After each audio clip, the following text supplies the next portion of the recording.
like to thank all the 2022 Retail Congress MENA major sponsors. Thank you to our platinum sponsors: Senumi,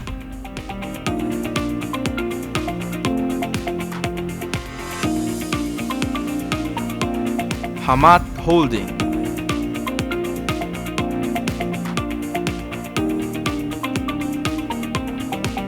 Red Sea Mall,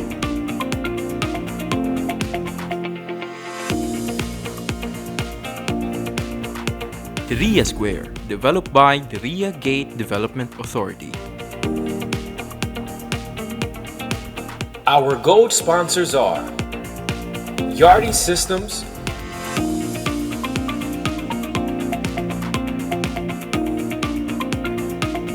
Azet Properties, Souk 7,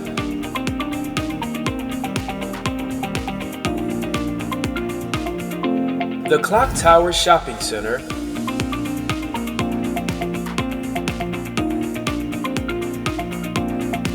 Ezdahar Real Estate Development,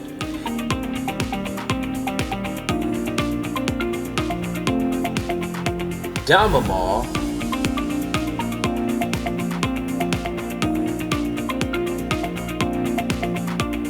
Kenan International Real Estate Development Company,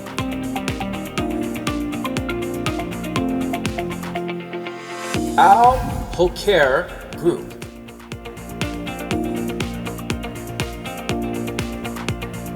Our silver sponsors are OPM by Olaat Real Estate,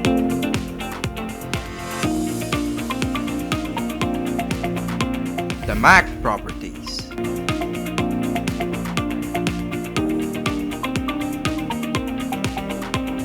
Vamco Group,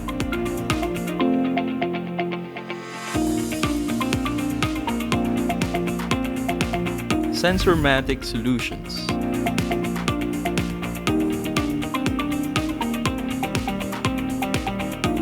Trafficy Digital Marketing,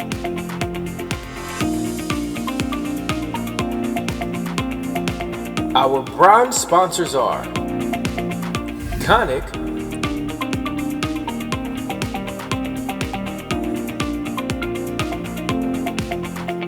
Unify Technologies,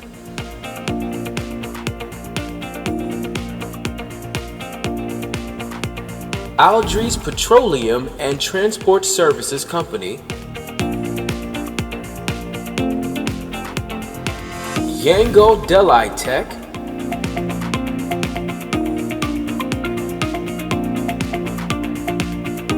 The Sea Mall.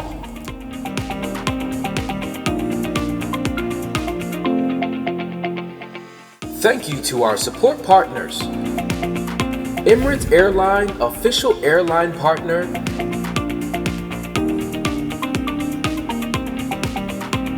Champion Digital Official Signage Partner, Footprint Official Exhibition Contractor,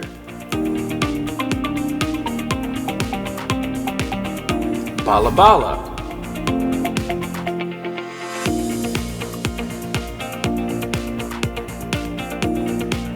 Damani,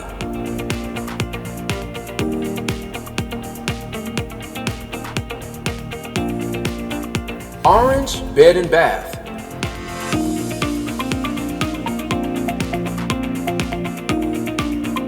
Sahara Center,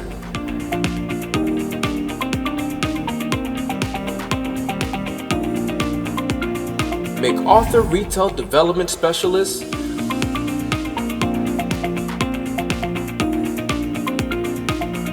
Vortex Music Group LLC,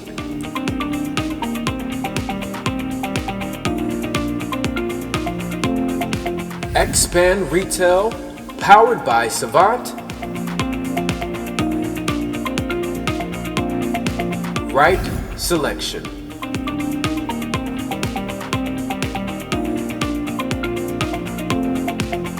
Pathfinder,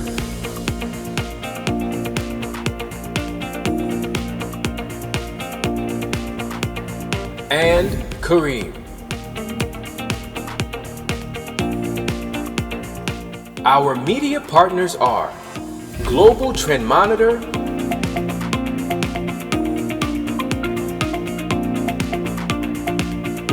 and Coral Coast Public Relations.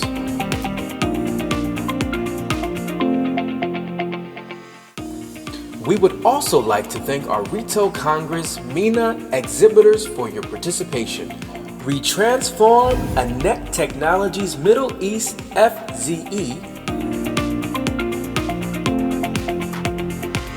Saudi Banyan,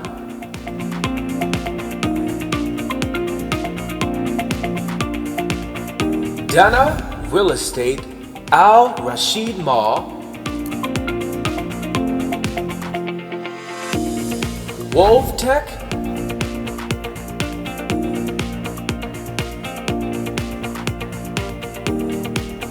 Vindico,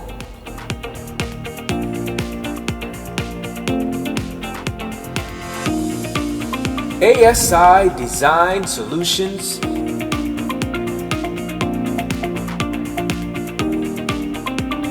Giftify,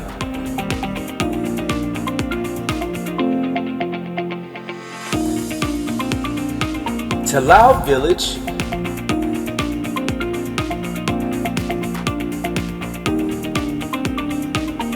The Leisure Way,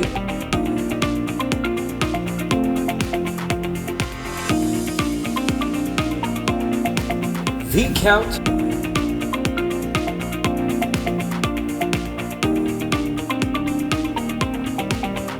V Global,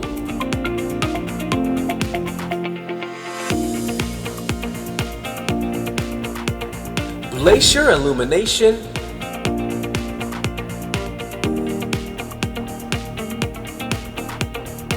LP Flex Base Industry LLC,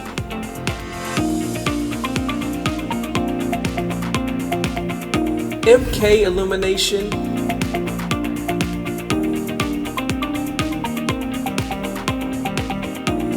Footprint,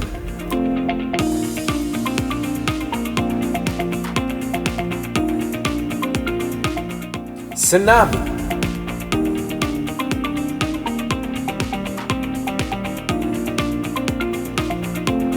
Hamid Holding,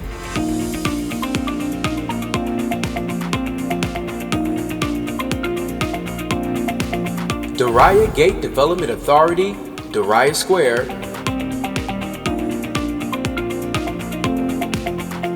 Yardi Systems,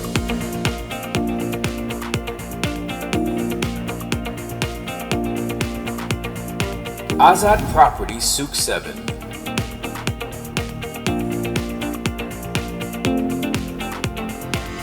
The Clock Tower Shopping Center,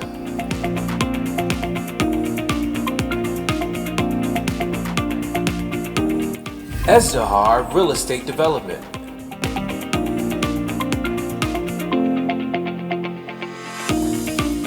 Dalma Mall,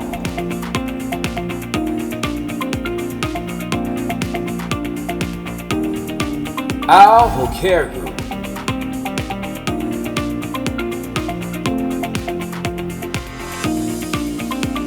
OPM by Olat Real Estate,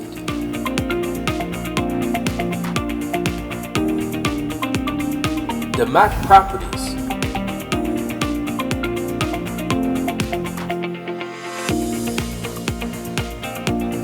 Vimco Group,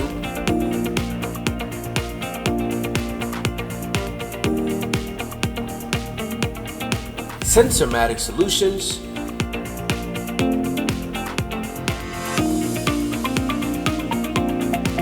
Trafficai Digital Marketing,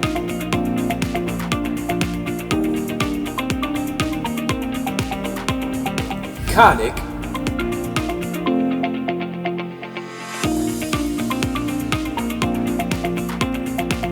Unified Technologies,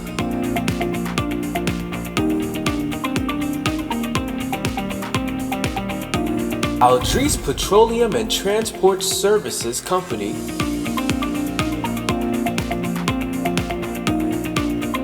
Yango Delhi Tech,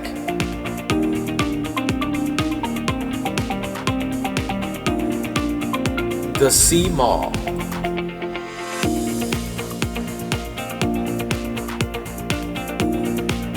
Once again, thank you to our valued major sponsors, support partners, and exhibitors.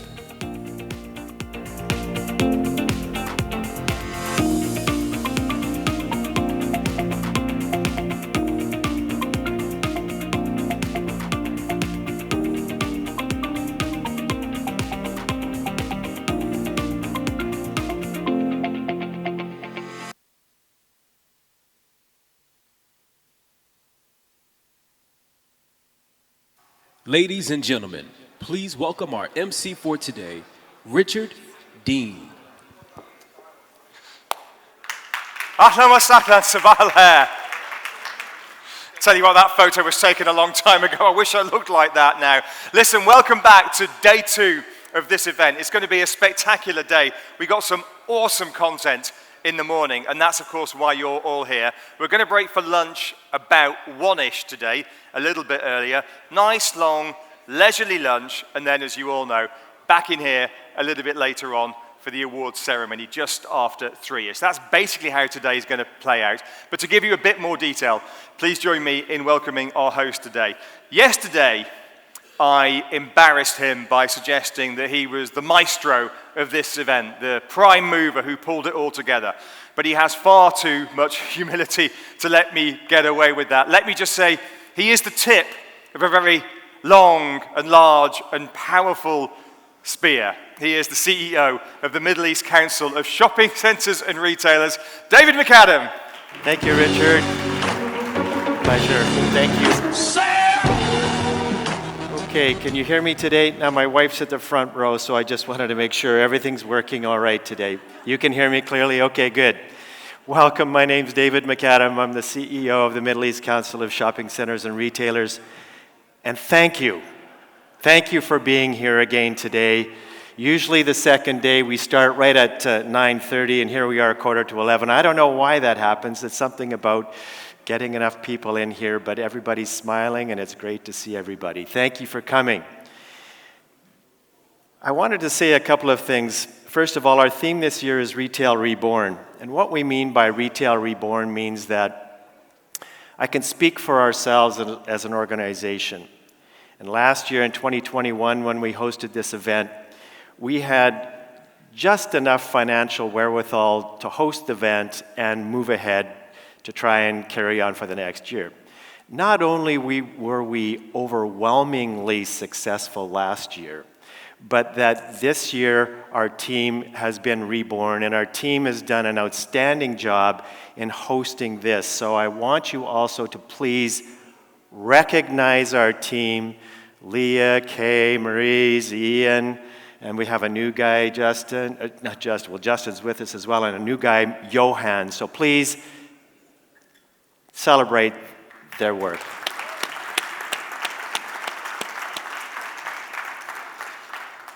We have a number of great things going on today with our speakers, so thank you, and I'll be off the stage quickly today because I want to get right into it. Some great new news.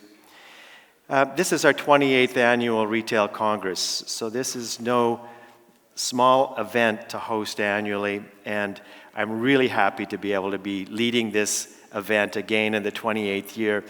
Next year, 2023, I know Mohammed Alawi has been very helpful for us to celebrate. Thank you, Mohammed, to celebrate our event in Jeddah. And this year, 2023, we hope to be able to celebrate a retail congress, a RECON, in Riyadh as well. So I will keep you more posted on that. That's likely to be sometime in May.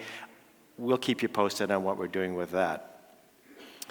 It's time to renew and refresh your relationships, and that's what this is all about. Remember that you don't always get this quality and caliber of people in the same room, in the same hotel at the same time. Don't waste your time doing anything else but finding these new people that you want to chat with. And if you don't know them and you want to know them, come to me personally or anyone on our team. I'm happy to help connect. That's what it's all about. And I know Justin has done a fantastic job with the deal making. I know one group came to us and they wanted to help getting together with a number of different people. They normally do in a week maybe 1 or 2 deal-making meetings. And yesterday they were able to do 10 meaningful deal-making sessions, which I think is just a testament to the power of this organization and also a power of you accommodating their time and making it work. So thank you for that. I wanted to also thank our outgoing board, and which include Wael Bakr as the president. He's stepping down. Kamal Shaban, Alessandro Ghaffuri, Georgie George, and Mohammed Al-Qaed is staying on, and Samar Oku is stepping down. And our new board, we're having our first board meeting today at around 2:30, and I look forward to our first board meeting with the new board and on all 5 of them. That's about all I wanted to say, but I think the main thing is the events, the awards coming up this afternoon. The awards and putting together the awards celebration is a very, very big deal for us. And our judges and the people who are involved, the hard work that all of the people make in submitting these, it's an amazing accomplishment to think that our judges and the people out here, and you know who you are, the marketing teams who put together all of this hard work. It's great because we get to recognize your hard work, and the judges get to look and see what's going on. And I know every year our judges say, look, I'd like to do this again, because they also get some good ideas about what they see from the year before. So we're looking forward to that this afternoon, and that's going to start, I believe, at around 3 o'clock. And that's about all I have to say today. So thank you very much once again for being here. And Richard, stage is yours. Thank you very much, ladies and gentlemen. Thank you very much indeed, David. Yeah, fabulous morning we've got today before those awards. We've got, over the next couple of hours or so, we've got a deep dive on Saudi Arabia. We've got a deep dive on Turkish gastronomy. I'm looking forward to that one in particular.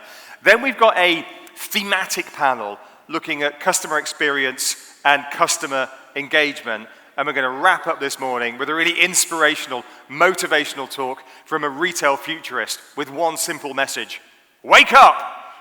Quite right too. But before that, it is my pleasure and privilege to welcome our first speaker this morning. And I can say with some authority that he is the bomb, because I've not only seen him speak, I have, many years ago, interviewed him on my radio show. He is the co-founder of Covey Link and the Franklin Covey Global Speed of Trust practice. Best known, I would argue, for his #1 New York Times, Wall Street Journal best-selling book, The Speed of Trust. And his message is this: trust is not just a soft, nice to have. It is absolutely essential in business and in life. And he's going to apply that to the retail industry today. Would you please give a very warm Dubai, Middle East welcome to Stephen M.R. Covey.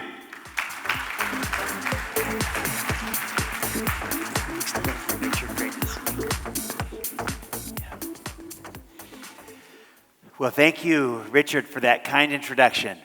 And good morning, everyone. It is a real pleasure to be here with you today at this retail congress and to be in Dubai. It's such a spectacular place to be. I always love coming to the UAE, and to have a chance to be with you this morning is a thrill. So I thank you. I'm going to talk about trust. I believe that in our world today, that truly trust has become our new currency of our time. Everything works with trust. You take away trust, everything slows down or even grinds to a halt. It is trust that makes our relationships work. It is trust that makes organizations thrive. It's trust that makes our world go round. It is our new currency, especially in a world of declining trust, which describes our world today. Here's what Francis Fukuyama, the Stanford fellow, said about this. He said, a nation's well-being, as well as its ability to compete, is conditioned by a single pervasive cultural characteristic, the level of trust inherent in the society. So that's for a nation, for a country. Our well-being, we might call that our culture, and our ability to compete, our competitiveness, is conditioned by trust. Let me ratchet that down to make this more practical and useful to each of us and put it this way. An organization's well-being or a team's well-being, as well as its ability to compete, is conditioned by a single pervasive cultural characteristic, the level of trust inherent in the organization, on the team. Truly, trust is our new currency that makes everything else work. Now, as we go through this conference today on my message on trust, I invite you to look at this through 3 lenses. I'm going to call these 3 key trust relationships. First, trust in you. You as a leader, you as a colleague, as a team member. Always start with self. Trust in yourself. Second, trust within your team, within your organization, the internal trust. And third, trust with your customers and partners, external trust. It is truly inside out. And the way that we sustain trust with customers and partners and consumers externally is because we first build trust with each other, within our team, internally. And we can do that because we start with ourselves. And people trust us and we trust ourselves, inside out. So as we go through today, I invite you to look at these 3 lenses of how we can build trust. Now here's the interesting thing. I have presented trust now in some 57 countries around the world, on site, in person. And I find this whenever I go to talk about trust. I kind of know the thoughts that pop into people's heads. When someone asks me, Stephen, what are you going to talk about? And I say trust. Here's what most people are thinking in their minds if they're honest about it. Most people are thinking of something like this, right? Kind of like, here we go with this warm and fuzzy, touchy-feely, this soft, nice-to-have social virtue. Well, I want to reframe trust for what it really is. It's not soft. I'm going to reframe it as the new currency of our time. And I'll do it around 3 points. I'm going to call these 3 big ideas. And this is the outline of my presentation. First, I want to show you how trust is an economic driver, not merely a social virtue. In other words, there's a business case for trust. And this is vital in retail. There's economics to trust. Second, I want to show you how trust and the ability to create trust is truly the number 1 competency of leadership needed today, more than any other. Why? Because trust is the one thing that changes everything. I'm going to call this the leadership case for trust. And then third, I want to show you how trust is a learnable skill, how trust is a competency, something that we can build and create and grow and expand and extend, and in some cases, even restore. In fact, we can get good at building trust on purpose. So look at that. The first 2 big ideas is kind of making a case for why trust matters. And I'll make a business case and a leadership case. The third big idea is how we build it, how we grow it.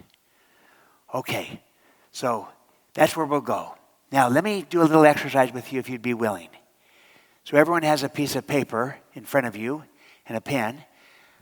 I'm going to ask if each of you would be willing to identify a person who you work with and with whom you have a high trust relationship. So think of someone who you work with and who you trust. You trust them, they trust you. So it could be with a colleague or a peer, a direct report, a partner, a customer, a boss. You decide. The only criteria here is that you need to work together and you really trust each other. Okay, if you want, you could write the person's name down or put their initials down or just mentally note this high trust relationship. All right, so let me ask you a couple of questions.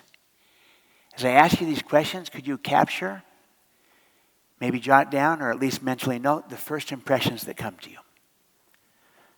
So what is it like to work with this person who you trust?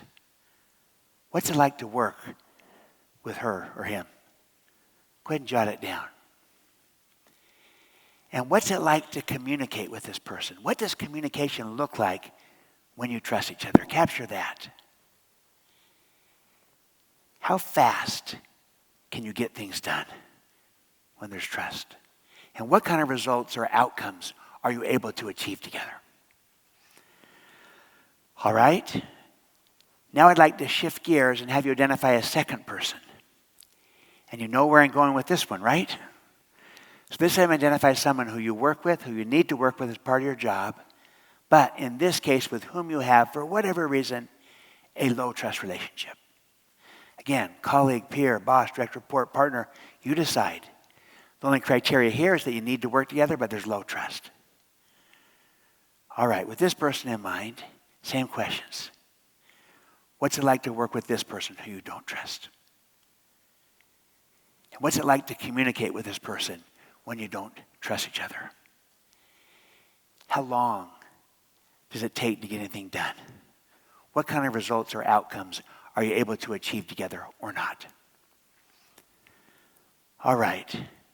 Now I invite you to just kind of step back, stand back, and compare and contrast these two relationships. It's night and day, isn't it? It's not a small incremental difference, it's a huge difference. And we all know it. We've all been there. Now look, that was just two relationships. But the difference is striking. Play that out now into multiple relationships.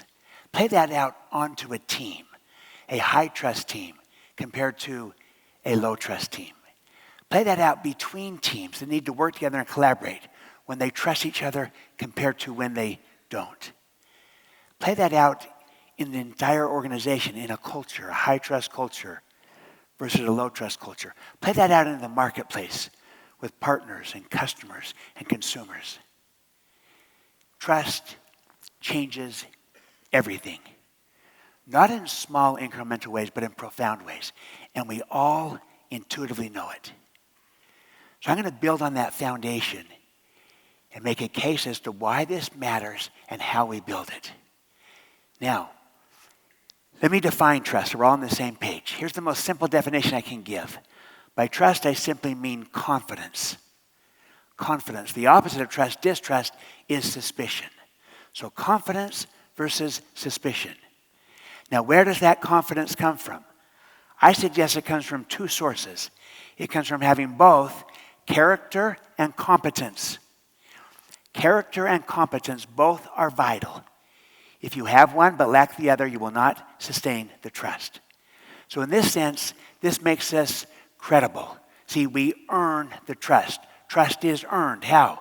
By demonstrating our character and our competence. That makes us credible.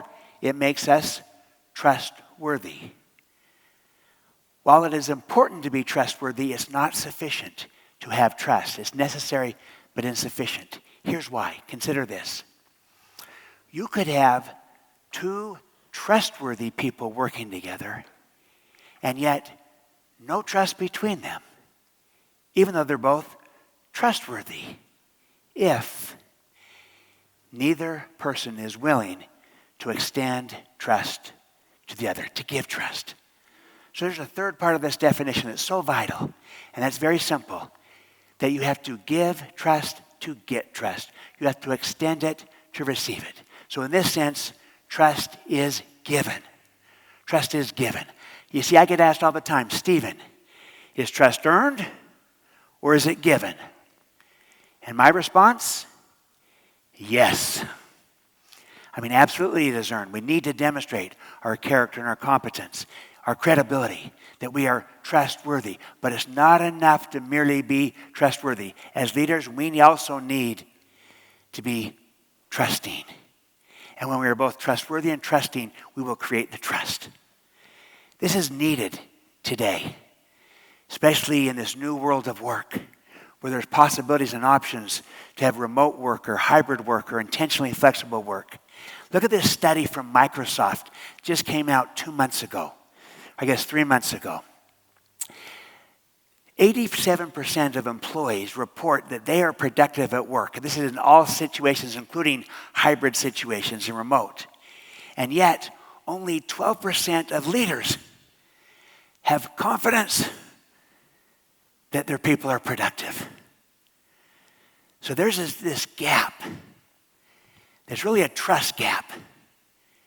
And as leaders, we need to be both trustworthy but also trusting to unlock the trust. Because when you trust people, they tend to trust you back. And when you don't trust people, they don't trust you either. There is a reciprocity of trust and of distrust in either direction.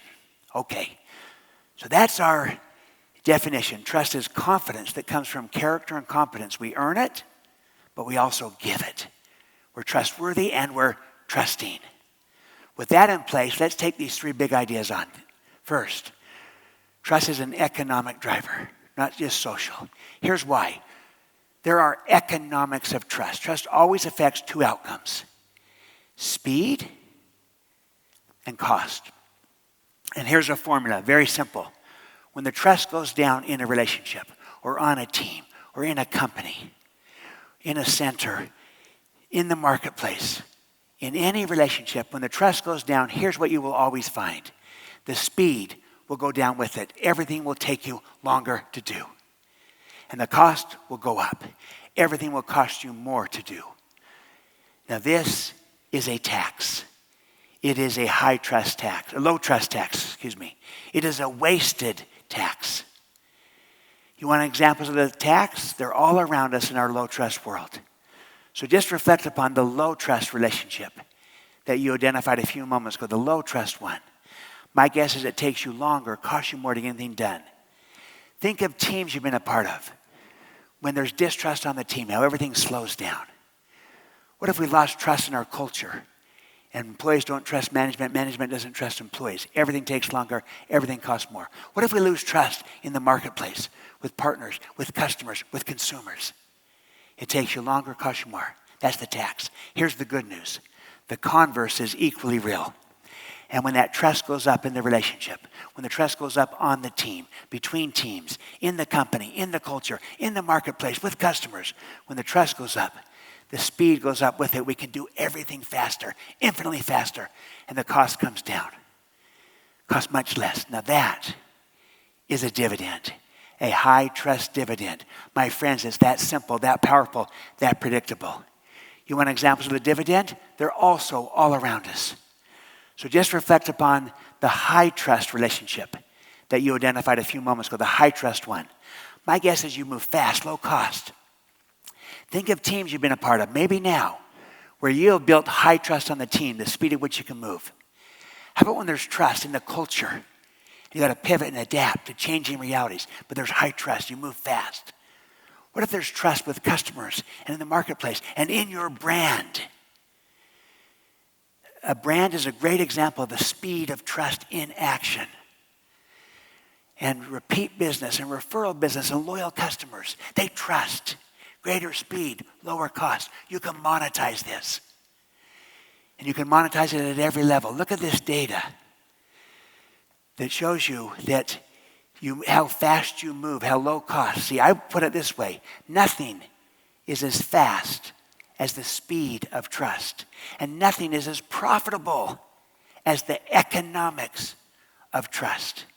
Here's a Watson Wyatt study. It shows that high trust organizations outperform low trust organizations by 286% in total return to shareholders, nearly 3 times higher.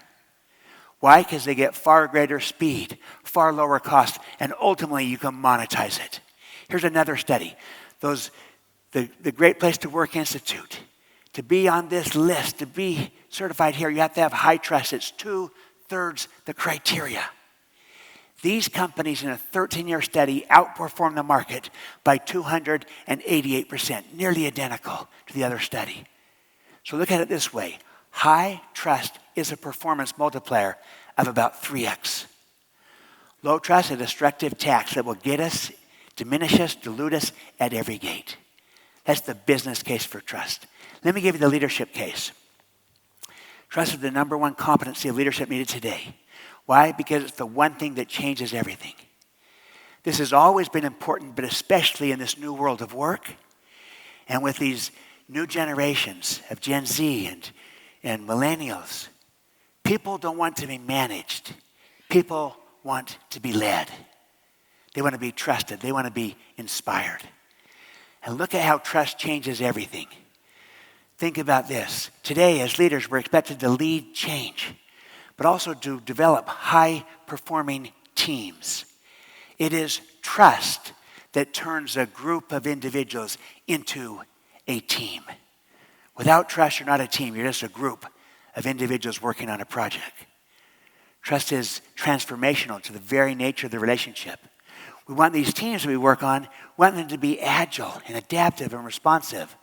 Here's what Klaus Schwab, the founder of the World Economic Forum, talked about the changes that are hitting us today. He said, change will not come in waves this time like it has in the past. Today, change is coming as a tsunami whose effect will be felt everywhere. So we will have to show agility and entrepreneurship to survive the changes coming because it will change everything. Then here's the kicker. He said, in the future, it is not the big fish that will eat the small. It will be the fast that will eat the slow. Speed of trust. Nothing is as fast as the speed of trust. Nothing is as agile as a culture of trust. Look what else trust impacts. We also collaborate better with trust. Without trust, we don't collaborate. You just merely coordinate. But trust turns mere coordination into true collaboration, creative collaboration. We also innovate better with trust. 11 times greater innovation in a high trust culture than in a low trust culture. And then finally, we engage our people far better. We even inspire them. This one is critical with the younger generations, with millennials, with Gen Z. Again, people don't want to be managed. People do want to be led. And they want to be trusted and inspired. I'll give one illustration of this. This is a retailer in the United States. Wegmans Food Markets, grocery store business. This is Colleen Wegman, CEO of Wegmans Food Markets. I was with her some time ago. They have built a great reputation in the marketplace with customers. They were ranked number 2 on the reputation quotient for brand. But I maintain this. They build trust with their customers because they first build trust with their own people in the workplace. And that enables them to sustain the trust with customers. And they have done precisely that. Here's the average turnover rate in the grocery store business. It's 48% in the US. Here's what it looks like at high trust, highly inspired Wegmans. 3%. 1/16 the respective industry average. People are drawn to high trust teams, high trust cultures, especially the younger generations. They want to be trusted. They want to be inspired. So here's my summary of the leadership case. See, the business case was quantitative, speed and cost. The leadership case is qualitative. It's about energy and joy. And when the trust goes down, energy goes down, as does joy. It is exhausting. It is no fun. We've heard of a low trust team and culture. But the converse is equally true. And when that trust goes up in the relationship, on the team, in the company, in the culture, the energy in all its forms goes up with it. Creativity, innovation, engagement, commitment, inspiration, as does the joy in all its forms, the happiness, the satisfaction, the fun. It's exhilarating to be part of a high trust team, a high trust culture. That's the leadership case for trust. So look at that. There's a business case for trust, 3 times performance multiplier. There's a leadership case for trust. It energizes relationships, teams, cultures. And we can do everything else better when we start with trust. That brings me to the third big idea, that trust is learnable. It's a skill, it's a competency. Friends, I'm going to kind of shift gears here and just quickly outline the basis of a methodology of how we can build trust on purpose for ourselves, for our team, for our organization as we move out into the marketplace with customers. So I'll go fast here because my goal right now is just awareness. And I'll give you a framework and a language and a process of how trust is learnable. Here's the overarching framework of how trust is built. It's the ripple effect metaphor. Where the drop of water comes down, the ripples, the waves, they start at the inside, they ripple out. The very first wave is self-trust. We look in the mirror. Do I trust myself? Do I give to my team a leader that they can trust? I then ripple out from there into my relationships, one-on-one. And then from there into my team, my group, my organization. I then ripple out from there into the marketplace with customers and partners. And then from there into all society. Here's 5 waves of trust. If I want to diagnose, I start at the outside and move in. That helps me diagnose trust. But if I want to change, develop, transform trust, I start at the inside and move out. So I look in the mirror. Do I trust myself? Do I give to my team a teammate, a leader that they can trust, and ripple out from there, inside out?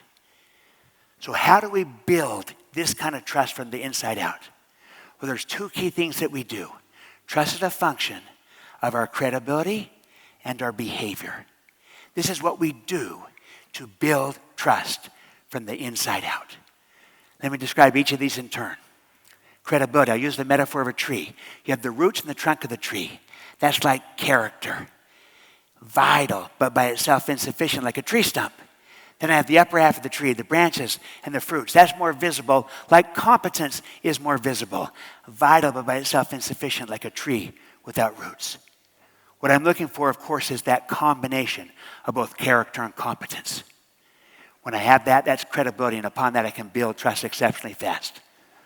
Well, there are what I call 4 cores of credibility. 2 of which belong to character, 2 of which belong to competence. So this is a deeper dive into the character and competence construct. Let me describe it. This is going to be the roots, the trunk, the branches, and the fruits of the tree, to use our metaphor. So the roots of the tree, where this all begins, is integrity. And integrity is what you think it is. It is honesty, it is truthfulness, it is doing the right thing. It takes courage to have integrity, to do the right thing. I'll come back to this one in a moment. We then move to the trunk of the tree. That's our intent. Intent is our motive and our agenda. The motive that best builds credibility and trust is genuine caring. When you care about your people and they know you care about them. When you care about your partners, your customers, and they know and feel that you care about them. And your agenda is to seek mutual benefit. That's called win-win. Yes, I want to win, of course I do, but I want your win as much as I do my own. When people sense that, experience that, they tend to trust you. If they don't, if they see you as self-serving or having an agenda, a hidden agenda, a self-serving agenda, they withhold the trust. So our intent matters enormously. That's the lower half of the tree, integrity and intent. It demonstrates our character. Let's move to the upper half. That demonstrates our competence. So the third core then is capabilities. And that's our talents and our skills and our expertise and our knowledge. The key question here is this: are we relevant? Are we current? Are we learning? Are we growing? I love the theme of this conference. David talked about retail reborn, recreated, reconceived, reimagined, keeping our capabilities fresh and relevant. Those branches of the tree produce the fruits. And the fourth core of credibility are the fruits. It's our results, our performance, our current performance, our past performance. Why does that matter? Because people do project upon us future performance based upon what they've seen. When they see a track record of results, it gives them confidence. But if there's a gap in those results, there'll be a gap in that confidence.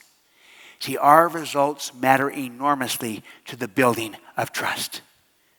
Is there fruit on the tree? Is the fruit plentiful? Is it real? Or is it non-existent or rotten? Results. Look at those 4 cores. Integrity and intent flowing from your character. Capabilities and results flowing from your competence. A person that has this is credible. A team or organization that has these 4 dimensions is credible. And upon that, they can build trust exceptionally fast. Let me go deeper on just one of these. I'd like to highlight for just a moment integrity. This is the foundation. This is the roots of the tree. This is where it all begins. As I said earlier, integrity is honesty, and it is truthfulness, and it is doing the right thing. It takes humility to have integrity, that there are principles that govern. But it also takes courage to have integrity, courage to do the right thing, even when there's a cost or a consequence in doing so. That's the test of integrity. When there's a cost or a consequence, do I still do the right thing? Watch this little video of a tennis tournament that took place in Rome, Italy a few years ago, where you're going to see Andy Roddick do what he believes is the right thing to do. He did not have to do this. This was his choice. There was a cost to this, as you're going to see. But look at the credibility that emerges from this kind of display of integrity. Let's take a look. Take the core issue of integrity. In the third round of the Italia Masters tournament, tennis champion Andy Roddick was paired against Fernando Verdasco. It was match point in favor of Roddick. Verdasco hit the ball, the line judge called it out, and the crowd assumed Roddick had won the match. The double fault call. It's all over. Oh, wait a minute. No, it's not over. But Roddick pointed out to the umpire a slight indentation on the clay court, which showed that the ball had landed on, not beyond the line. Everyone was amazed. Roddick had made a call against himself, and as a result, he lost the point and he went on to lose the match. But he gained something far greater. He gained credibility and trust. How do you think the umpires are going to respond the next time Andy Roddick challenges a call? Well, an extraordinary match to witness. He's won a lot of friends. Well, he's such a great guy on and off the court, and what we saw there just typifies the young man. See, I maintain this. When we do the equivalent of that in our world, when we do the right thing, even when there's a cost or a consequence, I'm going to say especially when there's a cost or a consequence, and we still do the right thing, it builds our credibility. It precedes us. It goes in front of us. And with that, we can build trust exceptionally fast. It becomes part of our reputation, part of our brand, to do the right thing. So this is the right thing to do. It's also the economic thing to do that creates greater prosperity, greater outcomes and results. Here's how Sheikh Mohammed put it. He said, in our culture, we say, be virtuous and you will gain. It's both the right thing to do and the economic thing to do. Look at these four cores of credibility.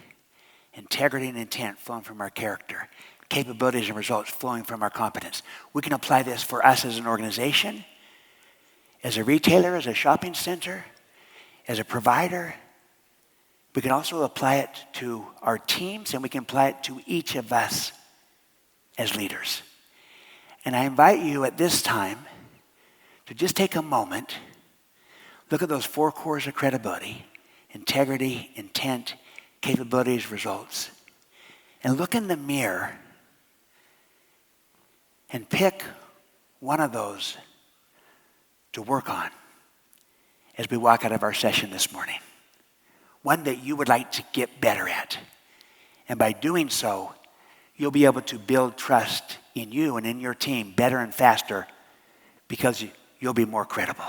So I invite you to pick one of these. I'm trying to give you a framework, a language, and a process of how trust is built, but also have you start with yourself.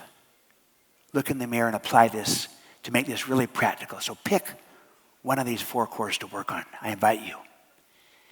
And there's one last piece of how trust is built. It's built through our credibility, and I just gave you a framework for that, the tree metaphor, four cores of credibility. You picked one of them to work on.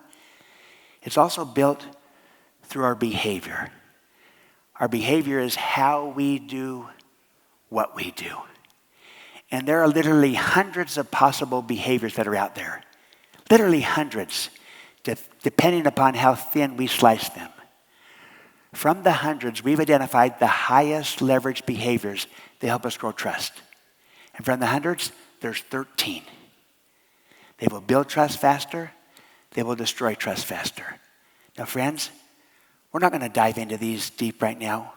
I'll just name them. I'll highlight one or two. But I'm going to invite you to pick 2 of these to work on. You'll get them instantly. They're intuitive. They're self-evident. The first 5 flow out of your competence, out of your character. Talk straight. Demonstrate respect. Those 2 work together beautifully. Straight talk balanced with respect. Respect balanced with straight talk. Create transparency. Openness, light I can see through. You see, all the behaviors are phrased in 2-word expressions for simplicity and clarity. Right, wrongs. You make it right when you're wrong. Show loyalty, meaning this. You speak about people as if they were present versus sweet talking to their face and then bad-mouthing behind their back. Now, the next 5 flow out of your competence. Take a look at these. So, deliver results. That's the behavior that builds the core of credibility of results. You deliver, you perform. Get better, meaning continuously improve. It's what we're doing today. We're getting better at how we can move retail to the next level, retail reborn. Confront reality. We take things head on, even the difficult things. Clarify expectations. Practice accountability to those expectations. That's part of what, when we extend trust to people, what makes it smart. Clear expectations, agreed upon process for accountability. The last 3 flow out of both your character and your competence in equal amounts. I call them combined character and competence behaviors. So listen first. The opposite is when you listen last or not at all. The counterfeit is when you listen but you don't understand. Keep commitments. The opposite, you break commitments. The counterfeit is when you overpromise and underdeliver. And then finally, extend trust. We're back to where we started. You got to give it to get it, to generate that reciprocity of trust. This is the essence of great leadership. In fact, I'll put it this way. The very first job of a leader is to inspire trust. And your second job is to extend trust. We earn it, we give it. We inspire it, we extend it. That's great leadership. Friends, I invite you, would you look at that screen? Would you pick 2 of these behaviors to work on as we walk out of our session today? By picking 2, it doesn't mean you ignore the other 11, but it's hard to do 13 things at once. You can do 2. Pick 2 of these to work on that you'd like to get better at, that will help you in building trust. You can behave your way into greater trust. And when you add that to the core of credibility that you picked, see that as your action plan walking out of today. So here's my conclusion. 3 takeaways. First, focus on your credibility. That's why I had you pick one of the cores of credibility. It begins with credibility. This is the roots, the foundation. Focus on your behavior. You can behave your way into trust just like you can behave your way out of trust. That's why I had you pick 2 of the behaviors to get good at, to focus on. And then, finally, get really good at leading out and extending trust to others so that we generate the reciprocity of trust. When you give it, people receive it and return it. To be trusting as well as trustworthy unlocks the potential that people have inside of them. I'll conclude with this little video that shows you the power of trusting others, of extending trust. This is Jim Johnson. He's a basketball coach of a high school team. He has someone on his team named Jason McElwain. He's a child with autism. He's not technically on the team. He tried out but didn't make it. But the coach put him on as the team manager. Then as the season went along, the coach decided that he was going to extend trust to Jason and actually put him in a game. Give him a chance. Now, watch what happens here. At first, it looks like it's not working, but the coach doesn't take the trust back. He stays with it. Let me acknowledge this. This story has a wonderful ending. And it doesn't always work out this way. I know that. You know that. But sometimes it does. Sometimes we have to be willing to take a risk to create an extraordinary possibility. So look at Coach Johnson extend trust to Jason McElwain, and look at the power of trusting and of being trusted. It can be life-changing. Most basketball teams aren't known for their team managers, but most teams don't have Jason McElwain. Jason was a special ed student at Greece Athena High. His nickname is J-Mac. When I got into high school, my goal was to make the team, and I wasn't good enough. Born with autism, for 3 years, Jason's job was to assist the coach and do whatever the team needed. He made sure everyone had water and towed off players' sweat during the game. And of course, he always cheered loudly for the team he cared so much about. Jason tried out 3 years in a row, but never made the team. Because of Jason's devotion, the coach decided to let him suit up for the final game of the season. Not to play necessarily, but just to see what it was like to wear a jersey. What added to it was the fact that if we won that game, we could tie for the league championship. But I couldn't promise he could get in the game, although I really wanted to play him. With 4:19 to go, Coach Johnson pointed to number 52. After all those years of wishing and watching, Jason was in the game. His first opportunity was a 20-footer from the right baseline. His second chance comes when he gets the ball at the top of the key and misses. I thought, please, can he just make a shot? But the third time's the charm.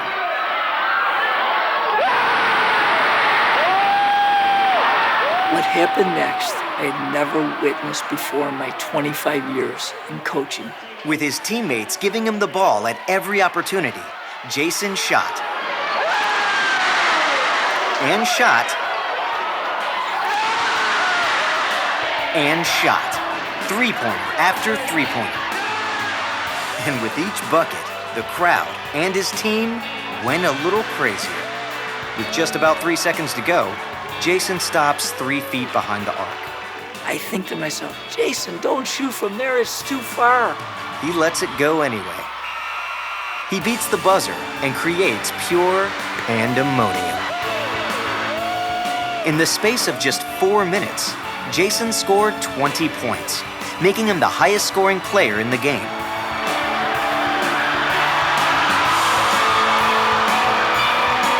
Because he is autistic, Jason had always felt different, but never this different. Never this incredible.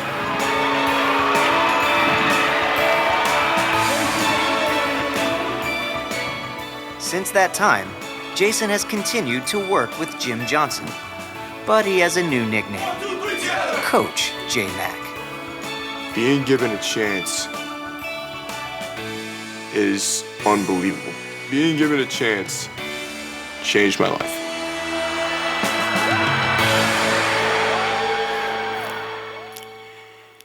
You see, when we extend trust to other people, we're giving them a chance, and can not only change their life, but our own as well. My friends, we need more trust in our world, not less. We need more trust in retail, not less. We need more trust in our organizations, in our teams, in our relationships, in ourselves, not less. And while it takes 2 or more people to have trust, it only takes 1 to start. and each of us can be that one. Thank you so much. What an honor to be with you. Thank you very, very much.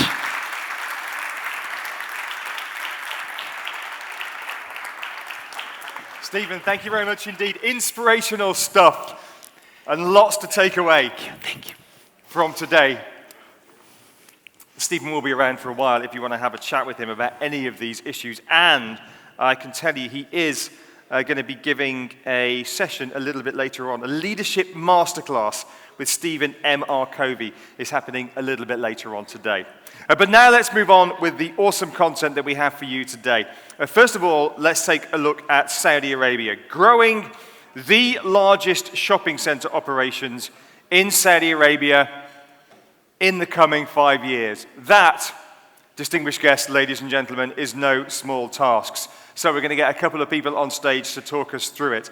First of all, I'm going to welcome your moderator today, David McAdam, the CEO of the Middle East Council of Shopping Centres and Retailers. Welcome back, sir. And the CEO of what's described as the largest portfolio of lifestyle and retail centres in the kingdom. An ambitious strategy that will transform not just her organisation, but the industry in years to come. Please join me in welcoming the CEO of Saint-Nomi, Alison Rahel Ergoven.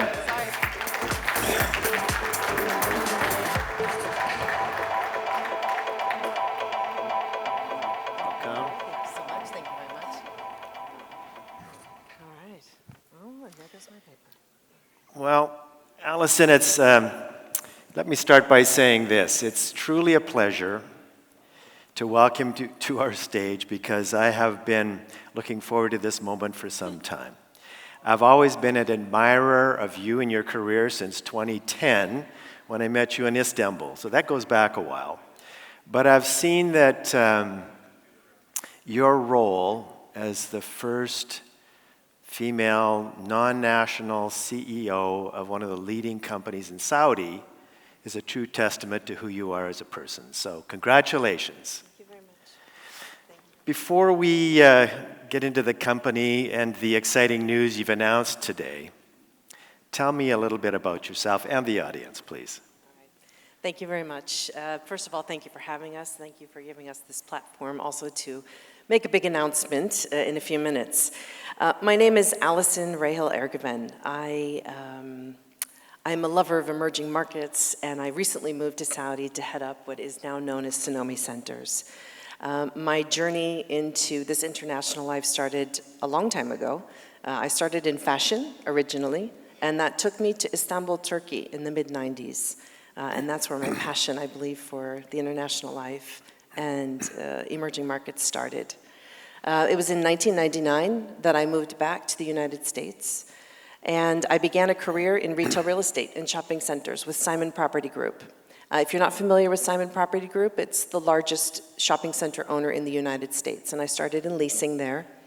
Shortly thereafter, I moved over to the second largest operator of shopping centers in the United States, which is General Growth, and I was there for 9 years.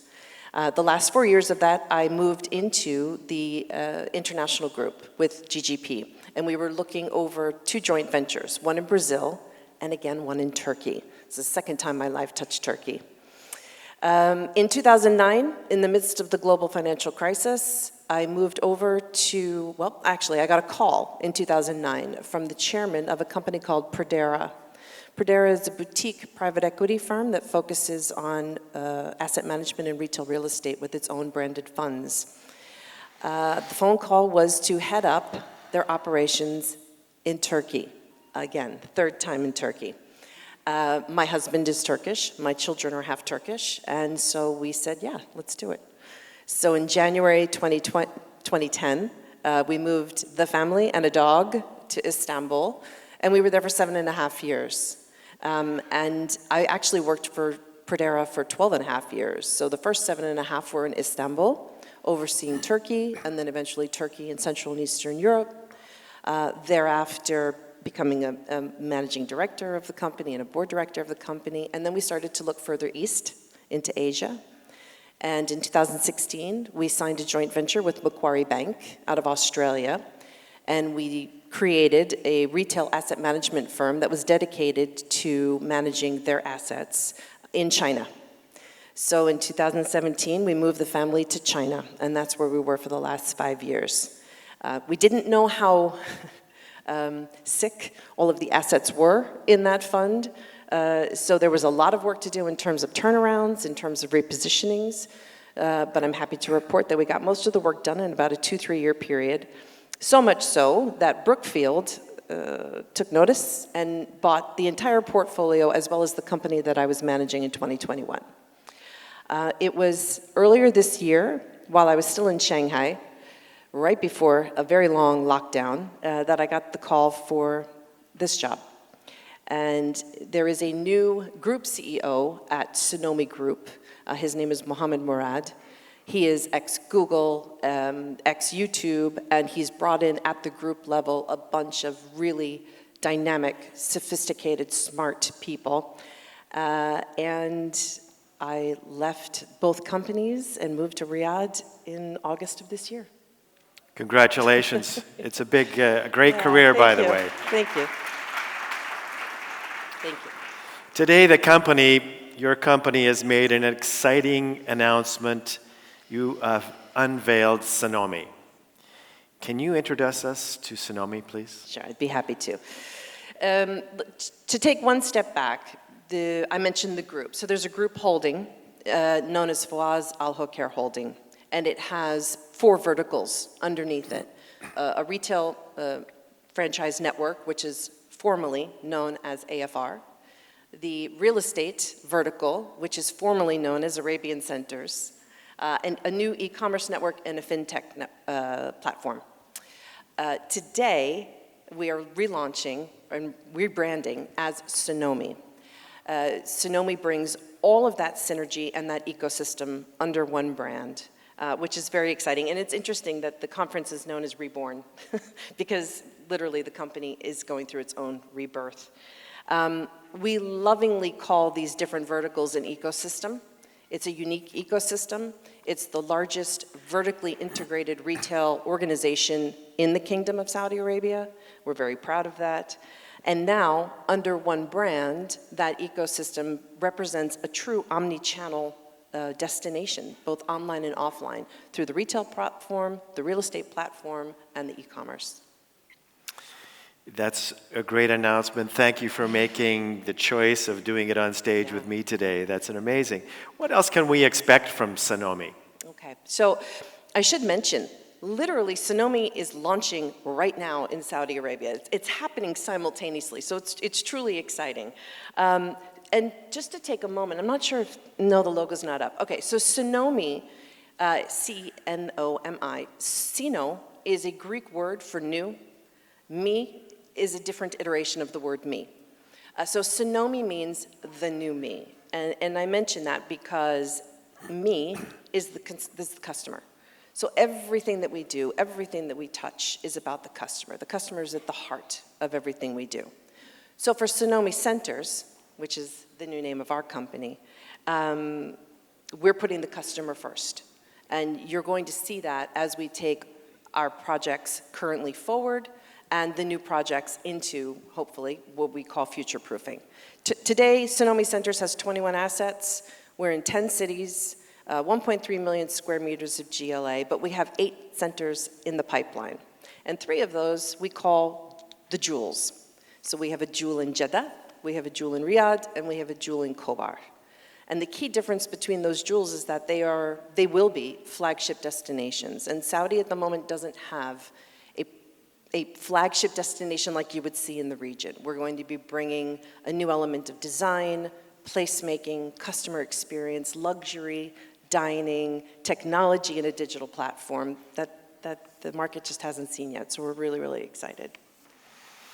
Your roots that you have described are very firmly in bricks and mortar retail.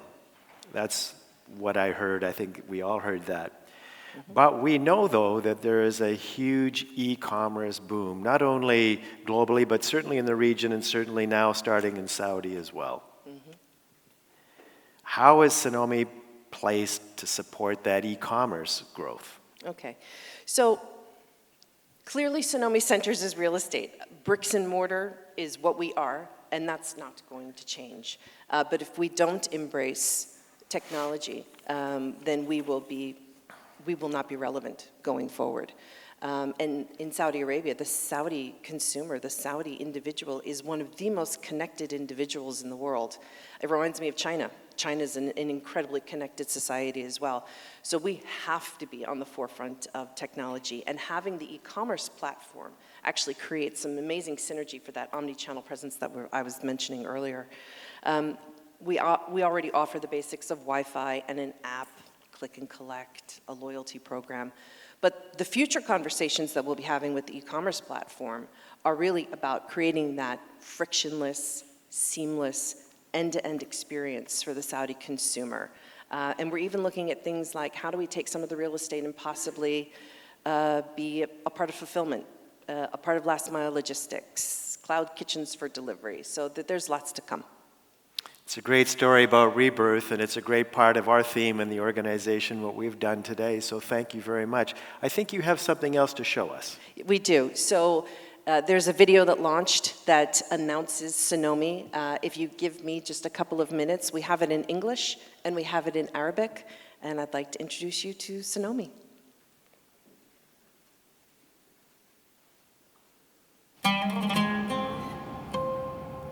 Move faster. Slower. Be authentic. Hold back. Stand out. Blend in. In a world that is always on, isn't it time to turn the noise off? Because being you is already enough. There is a place where you can elevate what's hidden inside, where you can reframe yourself. Sonomi means the new you can step into. Because when we know who we really are, we become unstoppable. Enter new dimensions of you. Sonomi.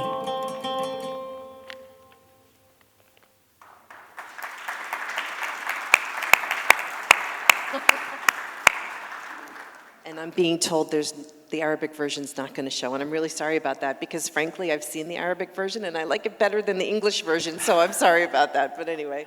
Anyway, Alison, thank you very much, and it's great to be host to when you're renaming the entire organization. Great name, congratulations, and good luck, all best wishes. Thank you so much. Thank you for having us Pleasure. again. Thank you. Thank you. Thank you so much. I wanted to introduce you here.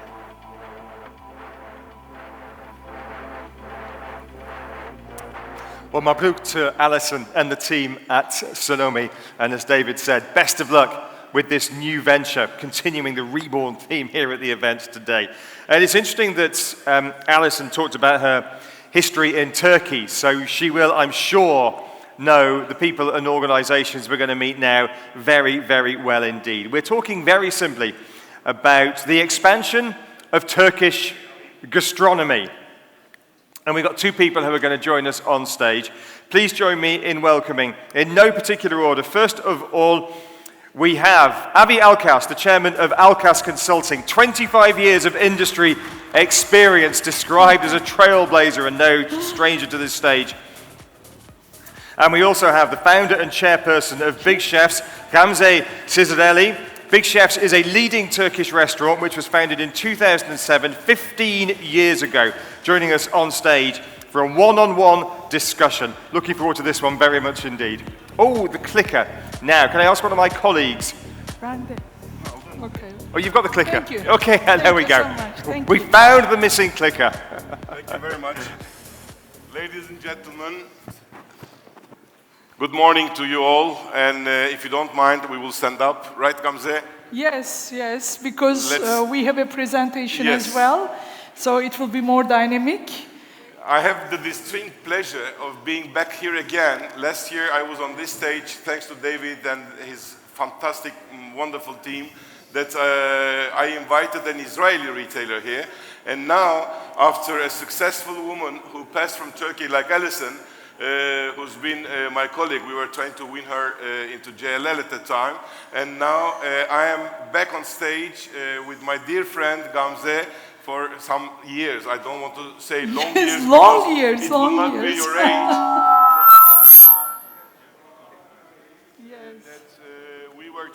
We worked together in the first project of Armada, and now we are here to give you some hints, some pieces of information, some pictures about a love story of the Turkish gastronomy by big chefs. So, Gamze, would you like to start with, if possible, with the level of the Turkish gastronomy, where we are leading towards, and then we can come to the big chef story. Okay, thank you, Avi. Yes. Thank you for this good introduction, and it's my pleasure to be here in Dubai with you as well, where Big Chef's first abroad location was in 2014.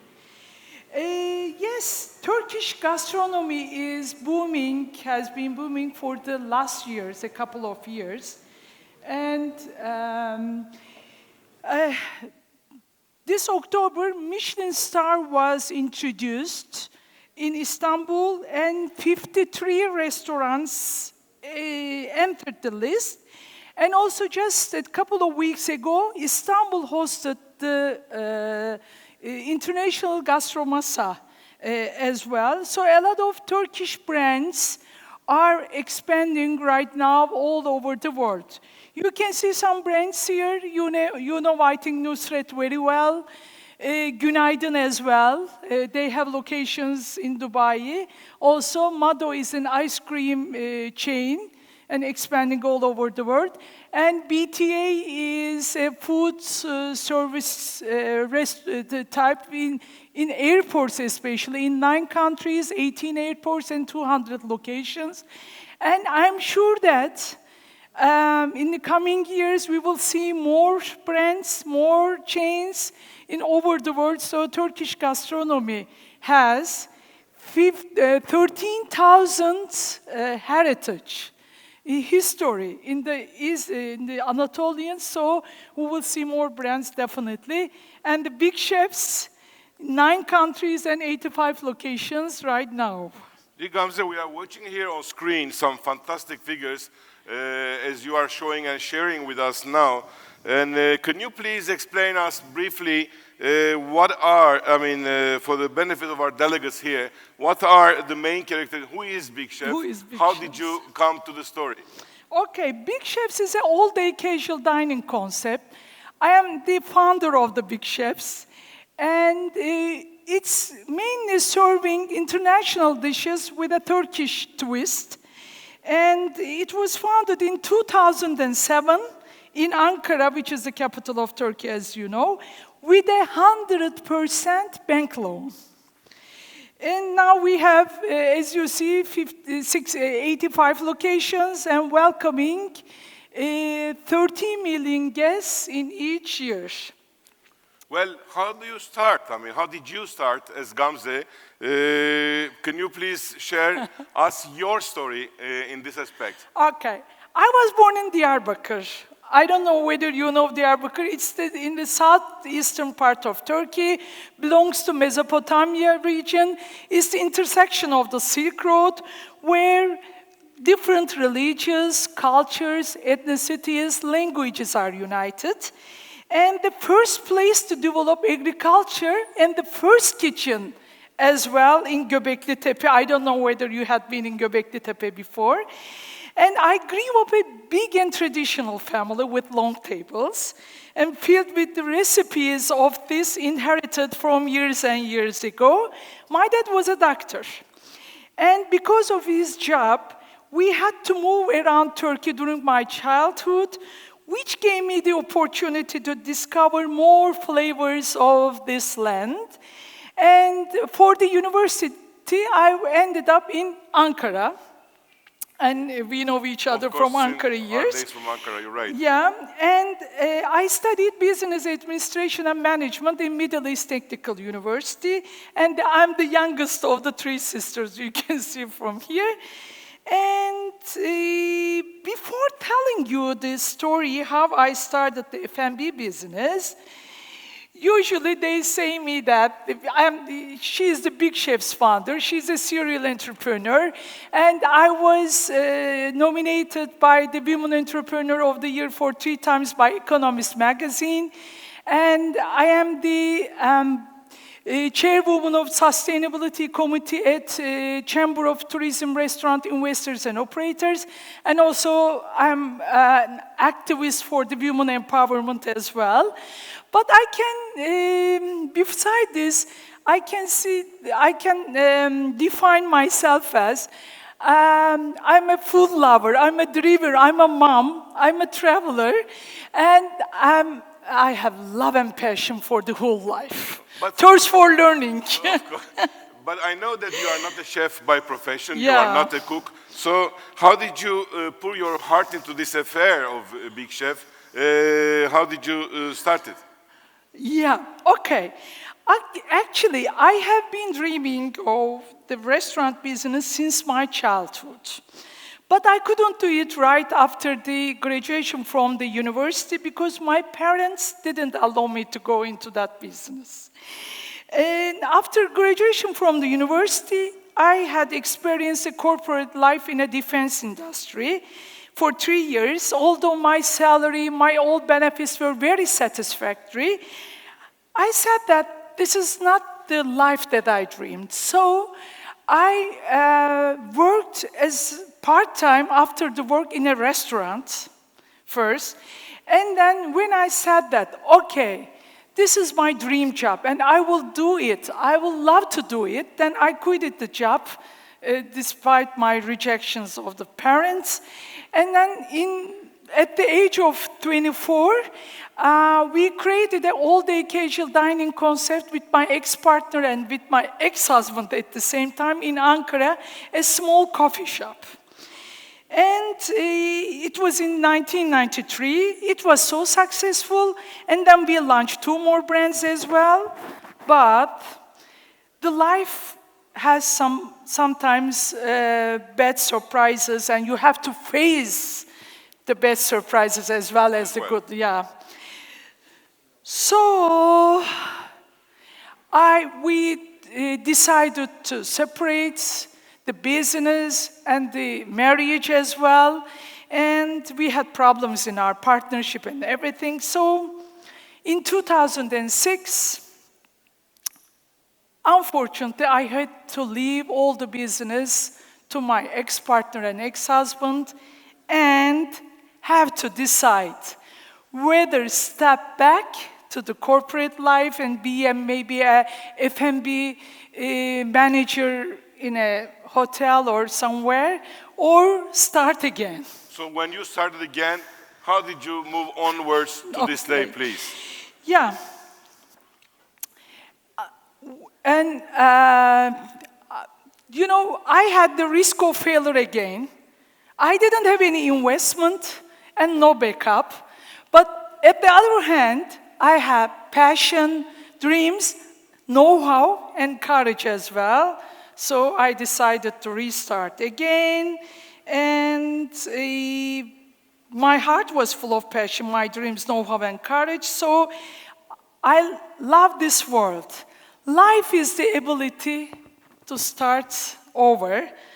So I've created the concept, opened the first restaurant in Ankara in 2007 with 100% bank loan. You see that in 2007, the first Big Chefs. And this is the corporate history, Avi. You know better than me this story. In 2007, the first Big Chefs. 2009, the first location in Istanbul. And then until 2014, we began to grow in 4 cities with 13 restaurants. You know, the first Big Chefs in Dubai, the first abroad location as well, 2014. Unfortunately, now we are not here because our franchisee, our partner, wanted to leave the F&B sector.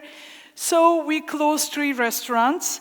But we want to be again here because we believe in the rising power of Emirates a lot. And in 2016, a private equity, Taksim Capital, invested in the company.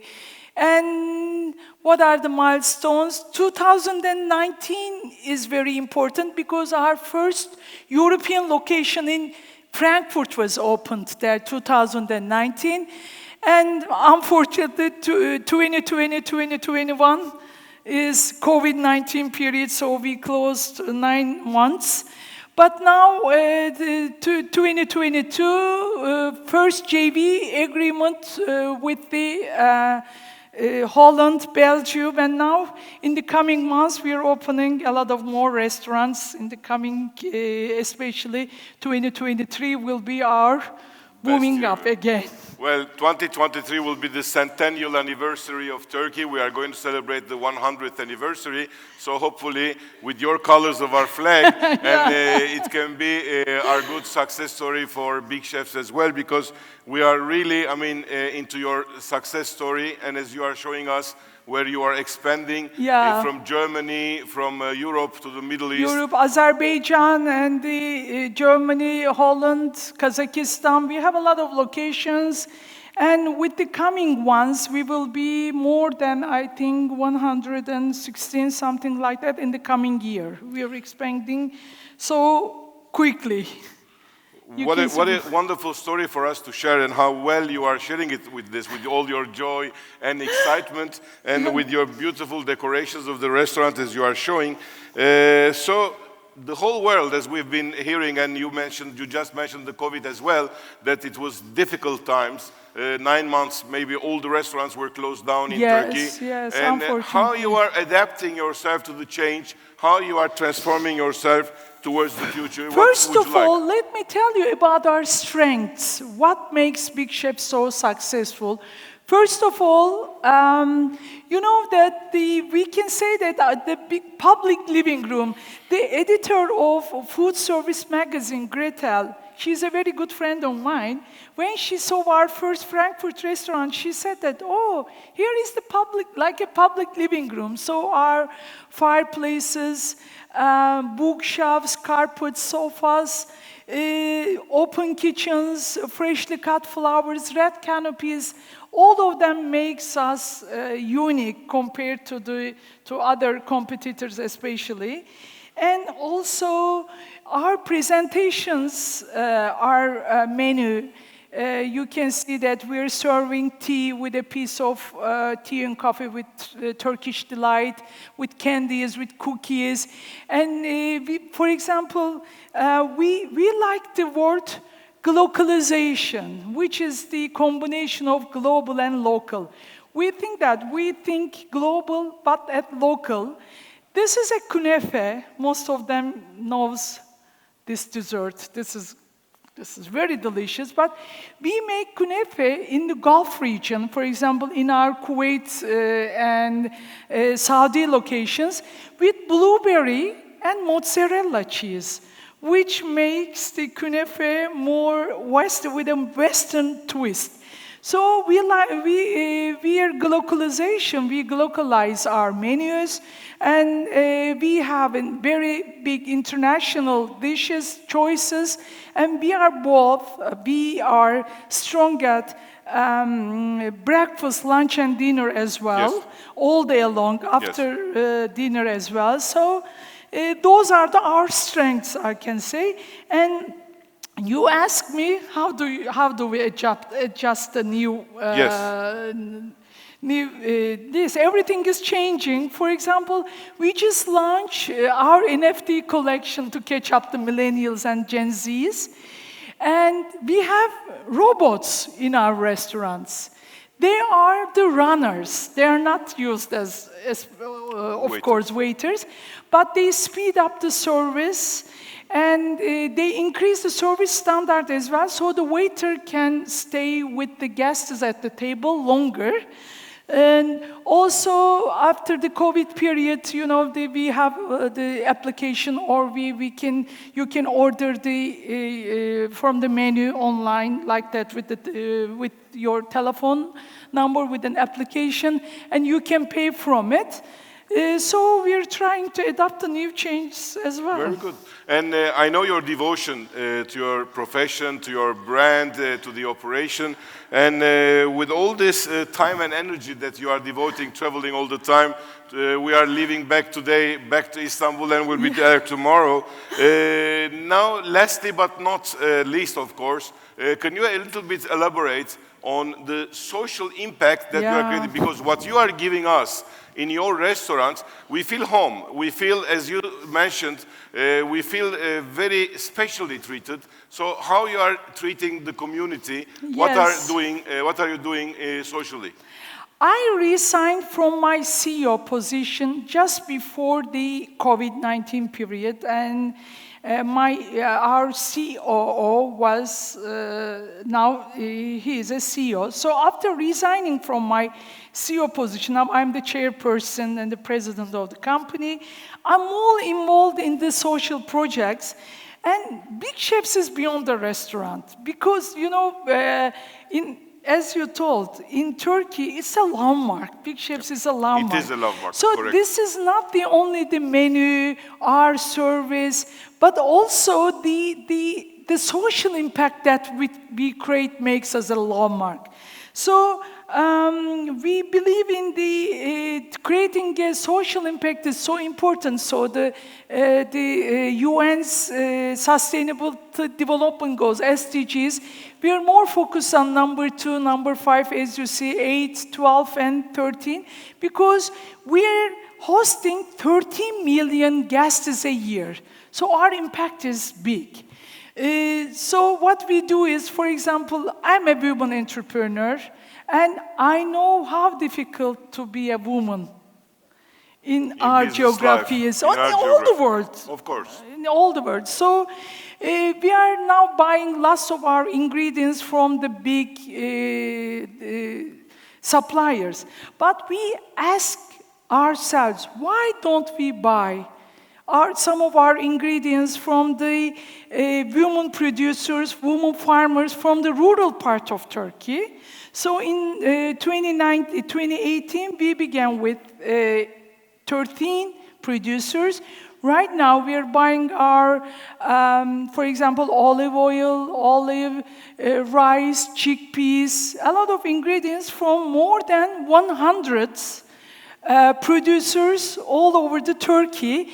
And also, all the countries that we expand, we are finding new women producers, like 3 in Azerbaijan and 2 in Kazakhstan and 1 in Cyprus. So each geography we are going, we try to empower women and include them in our supply chain. This is one of our main, I'm proud of this. I'm proud of this because this is most of my time is focused on this project. And also, you know that the 40% of the food waste of all over the world is coming from the kitchens of the restaurants and the hotel kitchens. And it is almost, I can tell you the exact amount, 1.3 billion ton of food waste. 1.3 billion ton of food waste. Worldwide, right? Yeah, and on the other hand, 850 million people are suffering from hunger. So we have to do a lot of things about this. So also the food waste creates a lot of carbon emission as well. So what we made is we make the side dishes according to our guest preferences. For example, maybe you don't like fried potato, or you don't prefer vegetable, and we just realized that the most of the side dishes goes to waste. So we change it, and we don't serve it unless our customers ask for it. And finally, we collaborated with Michelin star Italian chef Tommaso Arrigoni. And now he came to Turkey, Istanbul. He trained Big Chefs team and sector professionals as well. And he prepared a wasteless menu for us. And we will launch it in January. Fantastic. Yeah. And what else? I believe you are also, before you going into those slides, one of the things that I adore in your restaurants is that every 2 months you are introducing a special region of Turkey. Yes. So specialized, localized menus Yeah, as well. localization is very important for us as well. We are launching, especially some cities of Turkey are very strong in terms of culinary. So we believe in the local tastes a lot. Maybe, yeah. If you would like to show your Yeah, menu, our menu this is a like a menu cookbook. book, ladies and gentlemen. There is the pizza as well, and there is the pide and the lahmacun, and from Yeah. all different regions of Turkey. Yeah, we are. David, our menu forgive is for our doing top some script. advertisement here, but Big Chef, I think, will be a great player for the region as well. Yeah, this is some of our projects for the sustainability as well. And what else? We take every possible opportunity to speak up, to raise our voice, because as I told you, we have a very big impact. Yes. Right now, Gamze, 13 you are one of the brightest faces for the Turkish thank you so women on much. our country. Thank I you mean, so I really much. thank you so much for giving us the pleasure. Thank you. We still have a few minutes, right, Richard? So maybe if any questions from the audience to Gamze, thank you for Big Chef. opportunity to tell my story and for inviting me as well. Thank you, David, and thank you, Avi. And hope to see you in the near future, maybe one of our new restaurants which will be opened in Dubai as well, or in another part of world. And thank you for listening to me. And if you have questions, you're more than welcome. Thank you so much. Thank you very much.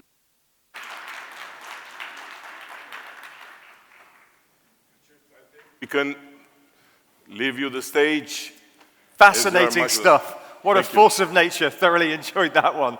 Thank you very much indeed. We hope to see your restaurants back open here sooner rather than later. So we move on now to a discussion on customer experience and customer engagement. And it was interesting hearing from Alison at Sonomi talking about the whole rebranding of the organization was about putting the customer at the center of the organization. It's baked into the branding of the organization just to remind people that that is what it's all about ultimately. But also interesting to hear comments from other speakers this week or over the past couple of days saying, yes, customers are king, but the way to succeed in customer service is to treat your staff as well as you possibly can. If you treat your staff well, they will treat your customers well. So it's a complex and subtle and nuanced subject, and we're going to delve a little bit deeper into that now. Now, our panel of experts today are going to share their experience and gain from careers built working in retail, of course, in this region, but also around the world. We can always learn from other regions. We've got 30 minutes of their time on the stage. They're going to share some of their trade secrets, which is always nice, and the secrets of their success. Hopefully, that will make 2023 a success for you and your organization as well. Here are some of the things they're going to be discussing. Placemaking, can't ignore it, comes up time and again. Retail strategy. They're going to talk about branding, inevitably. Wayfinding, sometimes overlooked. Again, I know as the owner of an interior design company in my other life, signage and wayfinding, it's not the sexy part of what we do as interior designers, but it's really, really important. You only notice it if you get it wrong, but it's really, really important. And interior design, again, of course, yeah, tick that box. Definitely keen to endorse that. Brand touch points, loyalty. Again, I hope you were here for the discussion yesterday on loyalty programs. The guys from Quick Brown Fox in particular had some fascinating thoughts on loyalty. Is it a cost center or is it a revenue center, the loyalty program? Different views on that. That one is ever evolving. We're going to look at increasing footfall. Who doesn't want to increase footfall? We're going to look at proximity marketing, geo-loyalty, geo-tracking, and of course, the related issue of the importance of data. It's a bit of a cliche to say data is the new oil, but I'm a journalist. We like cliches. Data is the new oil. And the metaverse, of course, again, got a few mentions yesterday. So let's crack on with this one now. Our moderator today is no stranger to this conference. He has dedicated his professional career to the development and expansion of retail destinations globally. Over the past, he may not thank me for saying this, but over the past 40 years, he's developed an international reputation for strategically positioning projects, ensuring efficient execution, and delivering consistently strong financial returns. And he's done it everywhere. Middle East, tick. North America, tick. North Africa, tick. Asia, tick. Please join me in welcoming your moderator today, the founder and chairman of MacArthur Retail Development Specialist, based here in Dubai, Phil MacArthur. Phil.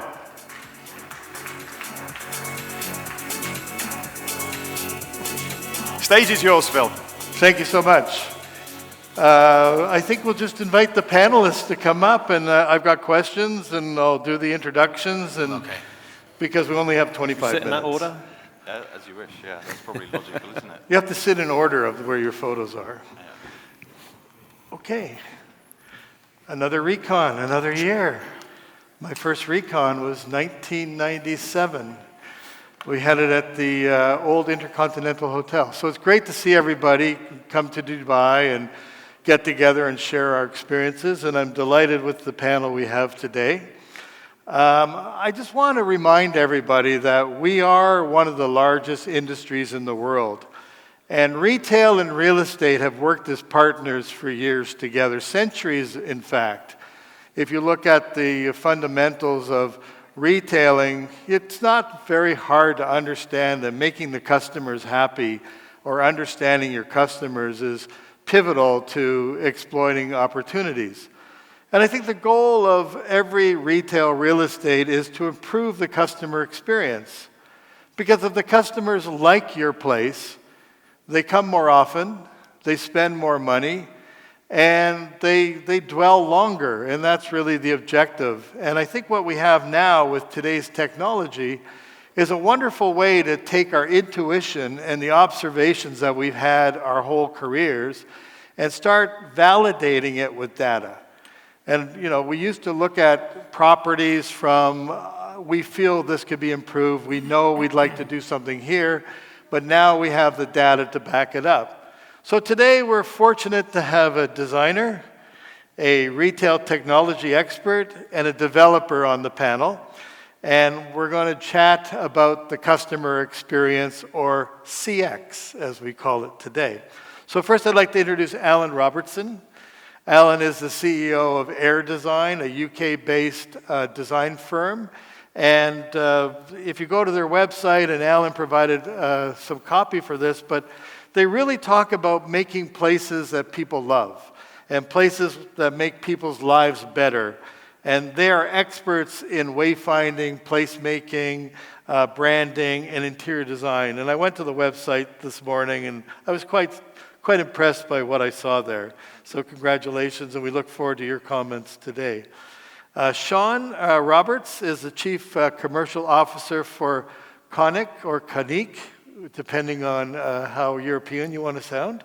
And he's responsible for the worldwide sales and marketing of Conic and has over 30 years experience, primarily in the role of Chief Experience Officer.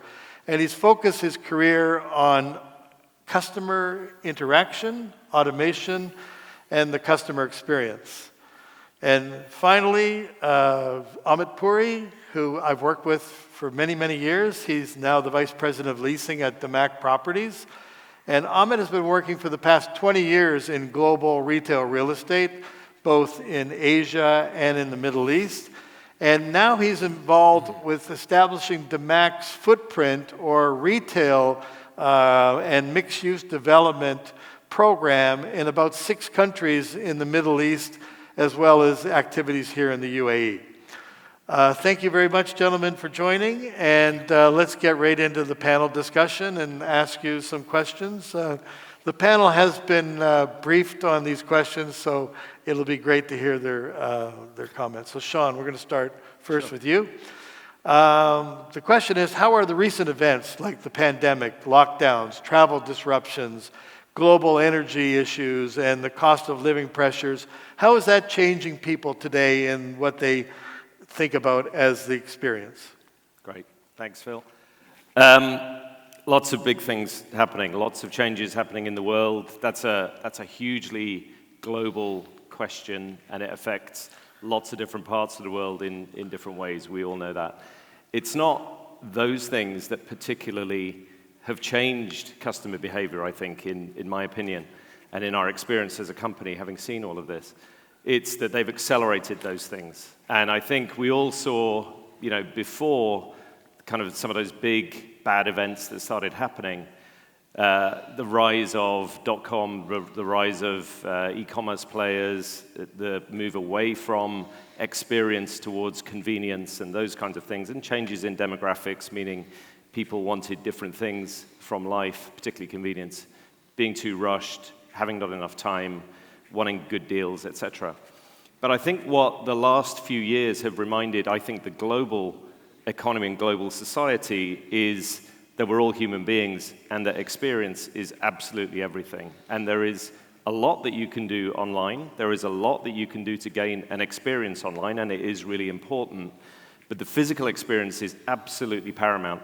And we see that with the customers that we work with. So it's all very well to certainly to offer all of the services that are around convenience, but getting back into some of the places and really feeling somewhat special, I think, is now driving that back up in society. So if anything, we're being reminded, and it's just going to get more and more intense, we're just being reminded that we've got to go back and have kind of re-engage in these physical experiences. I think the trick will be now blending those two environments together, even in this particular part of the industry, thinking about how does property and how does the physical real experience meld with the online experience, and what can we do just to make that really, really rich?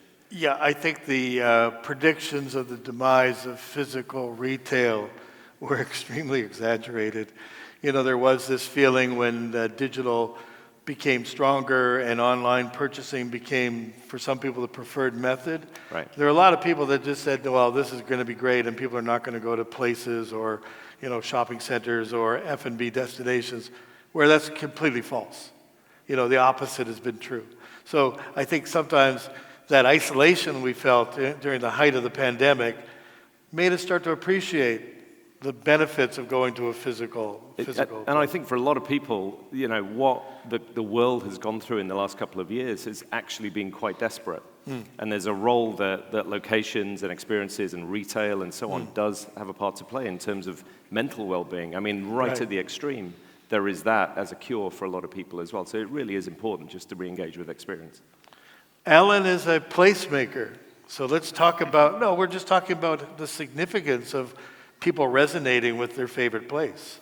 And I think, you want to maybe talk about what is the process of placemaking, and how do you combine research and design into achieving these customer experiences? I think that's an area of your expertise.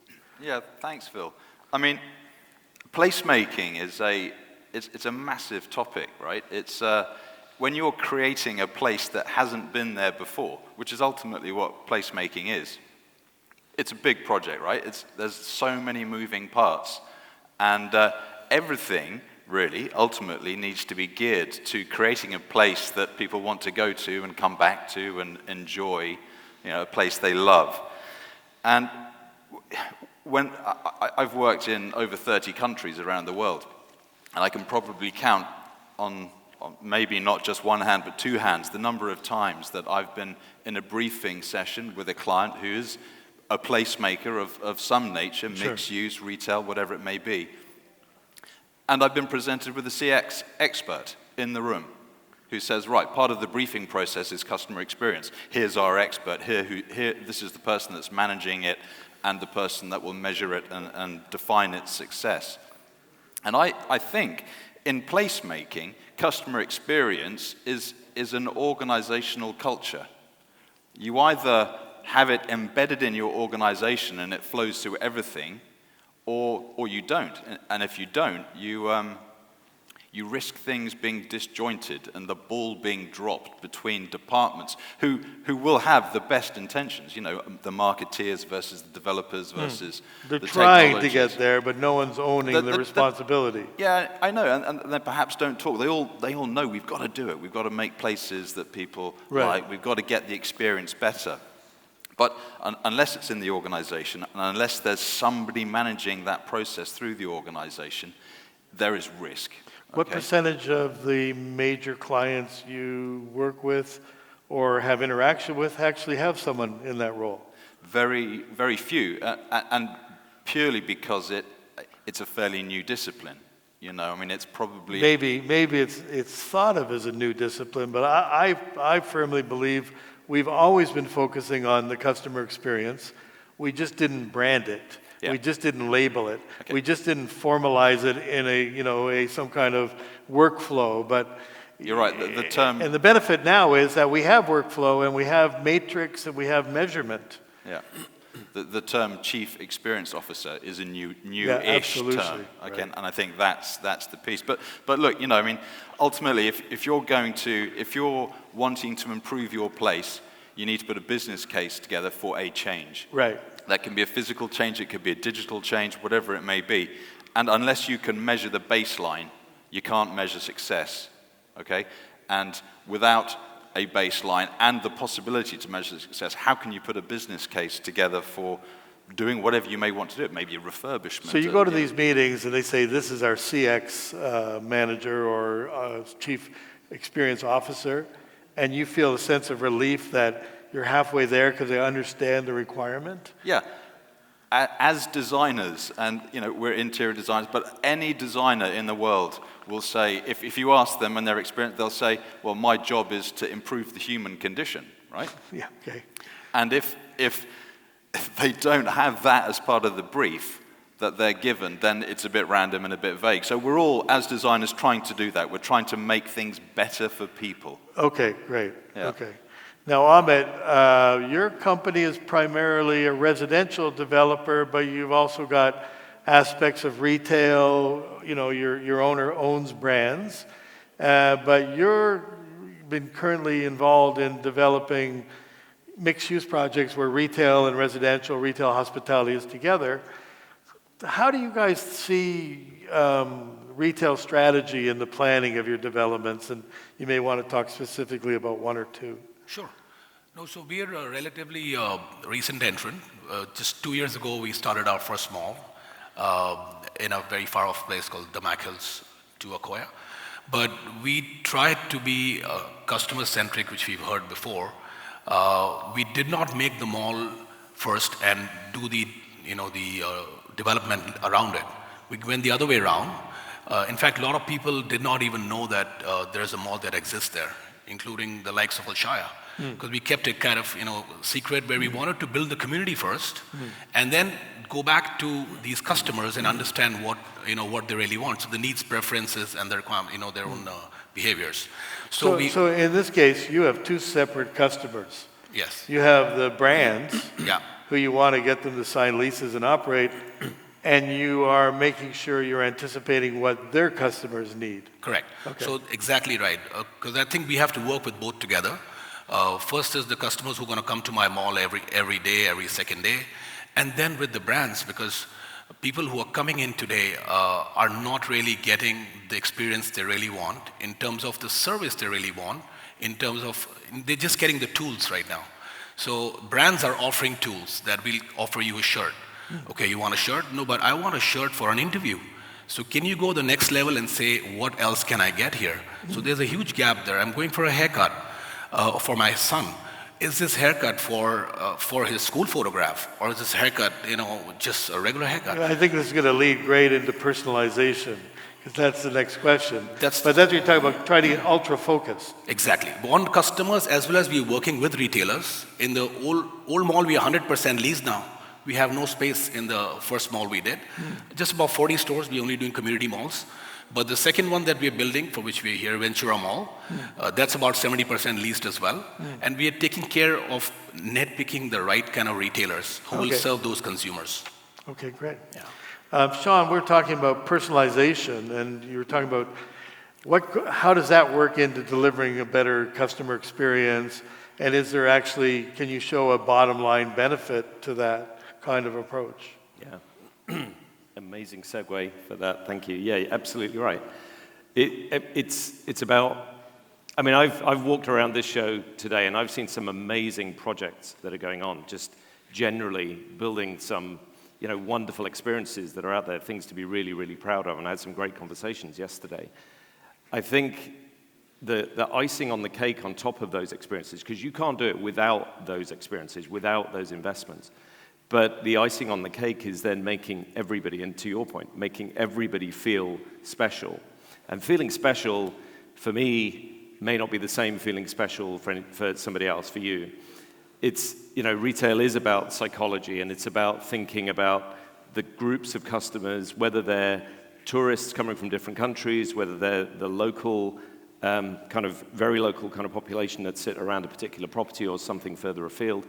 And then within that, the particular segments of people that come in to the properties that we have. Personalization is absolutely key. Thinking about, how the experiences differ versus just applying the same general thing, which could be a complete miss for a lot of people. A particular benefit around, take the airline industry and people who are privileged to travel business class. Some people do it because they love the food on an airplane. Some people love it because of the space on the airplane. Some people love it because of having, just avoiding the queues and the convenience aspects. And it's really trying to home in on what facilities and aspects and experiences within the property can you home in to individual people. Whether that's, if you have events at a particular property, people love to have early access just because it makes them feel very special. Okay, so we're talking personalizing, giving people benefit for loyalty, that kind of mentality. Yeah, and I think it is more, some people, of course, love the value aspect of it, the building up of points, the getting of a discount, the getting a deal. Yeah. For some people, that's really not that important. Yeah, I understand. Sure. But the ROI comes from exactly that, from understanding the value of customers. And that applies itself in three ways, just to answer the question on ROI. You can get better value from the interactions with customers. Retail traffic goes up, average revenue goes up. We see, habitually with loyal customers, returns to the extent of 10, 15, 20% average revenue with loyal customers versus non-loyal customers. That's one dimension of it. The other, though, is within the leasing program is being able to sell to the tenants the fact that there is a community of customers that you know about, that you can bring as a source of information, as a source of insight to those tenants. And tenants, retailers, are hugely data hungry. They desperately got to understand what behavior is going on, so it's hugely valuable. And the third piece is, and there are studies, this is early in terms of how it gets applied, but we're seeing contracts as assets get transferred, they get transferred with the community of customers that go with them. So we're actually building value. That's where the ROI. That's really interesting. Because we used to just think we were in the business of building the hardware, right? And the retailers were renting the space and they were the software. But now you're saying the landlords or the mall owners can also be the custodians of this huge bank of information on how many customers, very real. Where do they come from, how long are they spending in the mall, which shops are they going into. Maybe just talk a bit more about how your firm tracks that, because this is not a technology discussion, but I think the audience would be interested in that niche there about how do you actually retain that information and how do you share it? There's a lot of ways to do it, and it depends on the particular situation. I used to be a consultant, so the answer is always it depends, right? But it depends. So in some situations, there is technology that we put into every tenant kind of outlet, into every tenant kind of location at every checkout.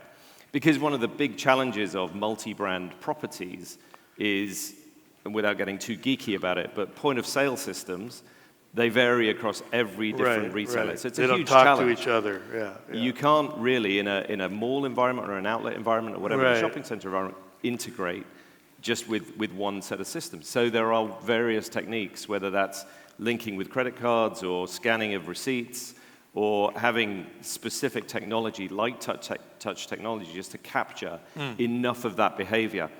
It then just comes back into a system where we apply analytics, and the rest is pretty straightforward. Right. The challenge really is about really picking and blending the right technology to capture customer behavior with the particular environment. High-touch environments, white glove treatment environments, you would want to do everything on behalf of the shopper.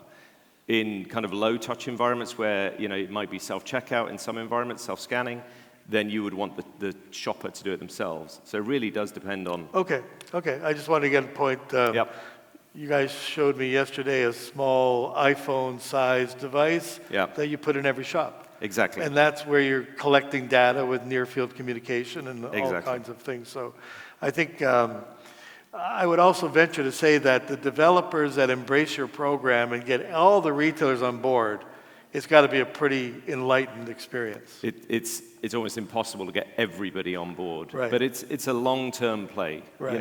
Our target internally is 60% kind of engagement from the tenants, which we work very hard to get. Right. And then there's a snowball effect beyond that, and we get to something like 70, 80, 90%, but it's never quite 100%. I'm going to ask Alan a bit more about this ownership of the CX discipline. If they don't have a CXO, how do you help clients get to that information or the brief that's going to help you? Well, it's interesting. I think the CFO comes after an organization culturally has adopted the fact that they are going to be a customer-centric organization. It's a modern take on... Yeah. Right, okay. Exactly. So, I think once an organization has bought into that, one of the things they can do, and one of the things we help a lot is, it may sound trivial, but it's not, it is the branding. And I don't mean branding from a logo point of view, I mean branding from a culture point of view, and your internal branding and external branding. We did a project in the UK for a scheme that now is the UK's #1 regional scheme outside of a major city centre, and I mean London, Birmingham, Manchester. And we did a rebranding project, and into that rebranding project, we built in a culture for them, which was to be customer-centric, and it's embedded in their DNA. That was the ethos you built the brand on. That was the ethos we built into the brand, and it ran through all the leasing discussions they had, all of the customer services they had, simple things like wayfinding, which is easy to get wrong, hard to get right, but when you get it right, it helps, right? Rest areas, all these sorts of things. And the results were, a lift in footfall by 25%, sales are going up, really, really successful. And I can imagine. I know that studies have shown that, for example, there was a shopping center in Calgary, Alberta, that was doing customer surveys and noticed that a lot of the mothers were leaving the shopping center in the morning. Why? Because the public restrooms were disgusting. Yeah. So the mall owner said, no, this is now going to become a priority. We're going to take back rentable area. We're going to build proper facilities for men, for women, for families, for physically challenged. We're going to go to Johnson & Johnson and get them to sponsor the products for baby changing. And all of a sudden the sales go back up. So this is, these are real examples of addressing the brief and then getting it right. Yeah. And you're right, wayfinding is hard to do and not always easy to get right. Yeah, it's one of the #1 reasons. You've got one chance to destroy the experience, and it's at the end when you can't find your car. Actually, you have a chance before that, in the middle when you can't find the toilet. Yep. Yeah, it's happened to me. But yeah. Amit, we're just going to move along because I think we only have 2 or 3 minutes left. But I know you're not an expert on the metaverse, but your firm is experimenting with how your products could be represented there. Have you had any thoughts on that? So actually, the management's launching it tomorrow formally. We've invested about $100 million to invest in the metaverse space, and tomorrow there's a formal launch at the Atlantis. So I wasn't, I'm not in a position to talk a lot about it, but the formal launch tomorrow.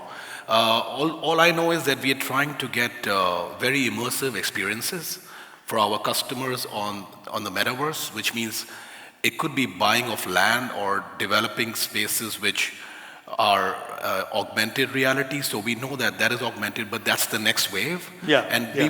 we will get there, with the products we already have. We're selling it, and we're also buying on metaverse now, so that we can create those experiences for the customers we have. That seaside property you're doing in Florida.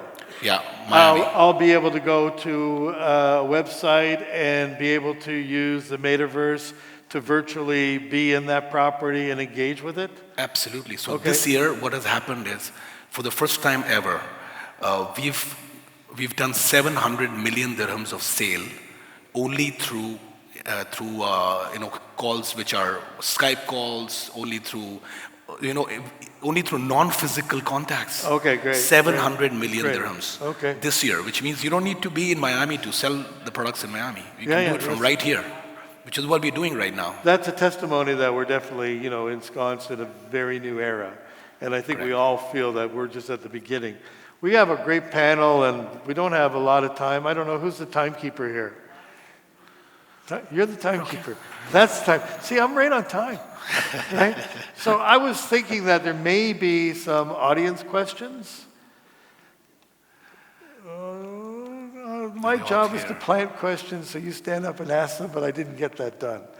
Okay, well, why don't we just talk a bit more about, we got a minute left, so maybe some last words from each of you on how the people in the audience can, maybe engage more with this new world of CX. And Alan, what would you recommend to the people here? I mean, we're all in the business of trying to build and renovate and make places that are amazing for customers. My take on it, my sort of parting comment would be that every time there's some sort of design brief or initiative or something, in the back of your mind, think customer experience. How can I make sure that... You must have a checklist. You must have a checklist. So I think if you're working with Alan and his company, they'll be able to help you through that. But I get what you're getting at. You may have an aspiration of what you want this place to be, but there's a million little details that you have to consider to get there. Sean, any final words for the audience? Another great segue, thank you. But I would say, building on that, so therefore engage early, because there is just not enough planning that you can do, even with something that you might think, in my domain, technology, and it's like the icing on the cake, as I said, but it takes a lot of preparation to get that right. You've really got to think through the customer mechanics, the customer loyalty program, if that's the way that it's going, what kind of technology, etc. And building the customer database ahead of time can be done before the property is finished. So there's a lot of stuff that can be done, but it's about engaging early. Amit, any positive comments? Yeah, You're always a positive guy. No, I think it's very important for every firm to have a chief experience officer these days. Like everyone's talking about sustainability experience, but every firm has to do that, and it's our job to tell the owners, how to get this on board, because it will all come back to, like we just heard, it's going to come back to the data that we collect, and therefore that is what will make the difference between us being successful in the mall, the customers coming back again and again, which is what we saw in a small survey that we did. It was very uncommon to do anything in the MAC of that sort, but we went out to about 500 of our residents and asked them, what do they really want in their mall, in Ventura Mall? What is it that we think could create that difference or let them come back again and again? And we were surprised to see 40% of them said we need a gaming zone, we need to play in the augmented world. 40% of those 500 customers who are staying with us are the 10,000. That feedback makes an instant leasing deal. Absolutely. You go to the guy and show him. Right. Listen, everybody's been very, very receptive. I'd like to thank the panel, and I'd like to keep on time. So enjoy the rest of your day, and it was a pleasure to be the moderator. Thank you so much. Thank you. Thank you, guys. Thanks very much indeed, Phil. Fascinating discussion that could and indeed will carry on for several more hours. I know in terms of customer experience, the team at Cara Restaurant upstairs are getting ready to serve you. The chefs are getting ready. Lunch will be served in about half an hour's time, but you do not want to miss this one. Just picking up on the comments on the metaverse, actually, it's interesting. Our next and final speaker today, I was looking on his website just a few minutes ago. He has some strident thoughts on the metaverse. Not entirely favorable would be my interpretation of them.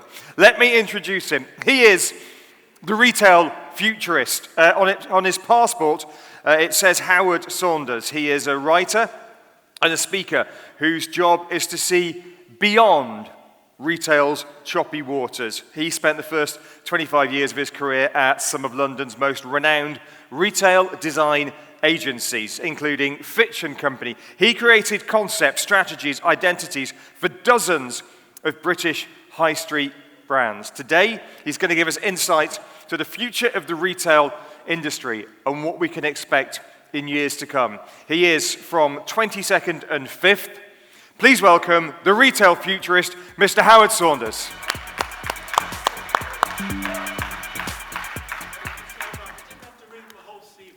That was very nice. I could have gone on for hours. So listen, I know you guys are all desperate to get to lunch.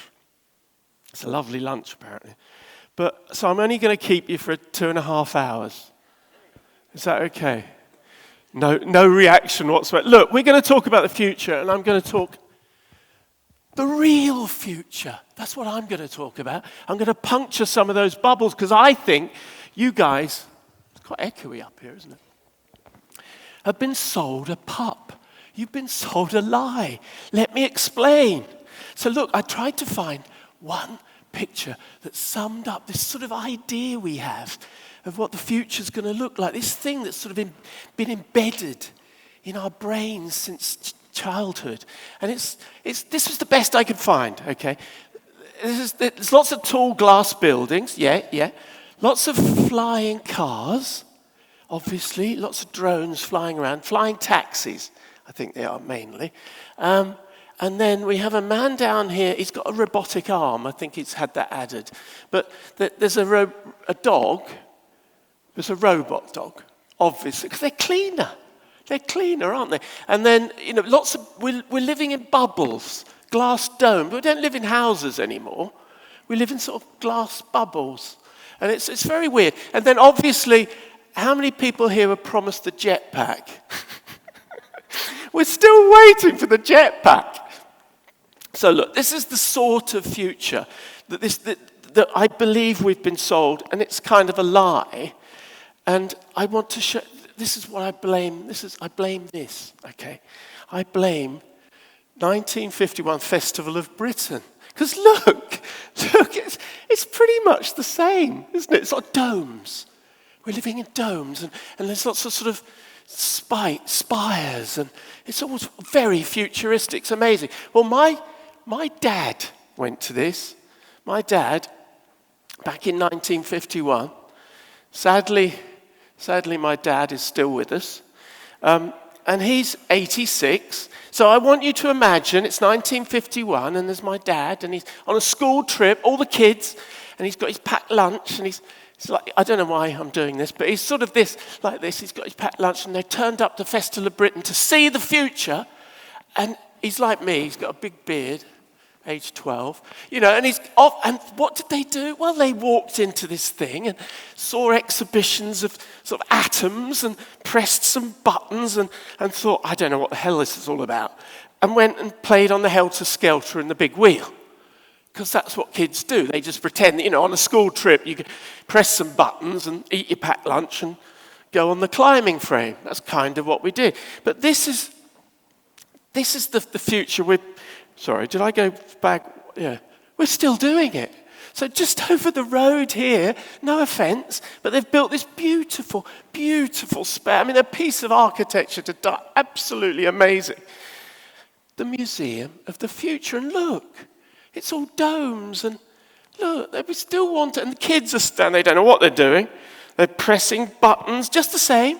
1950, all those years later, they're pressing buttons. They don't know what the heck is. They're just doing stuff. And then they go in a climbing frame.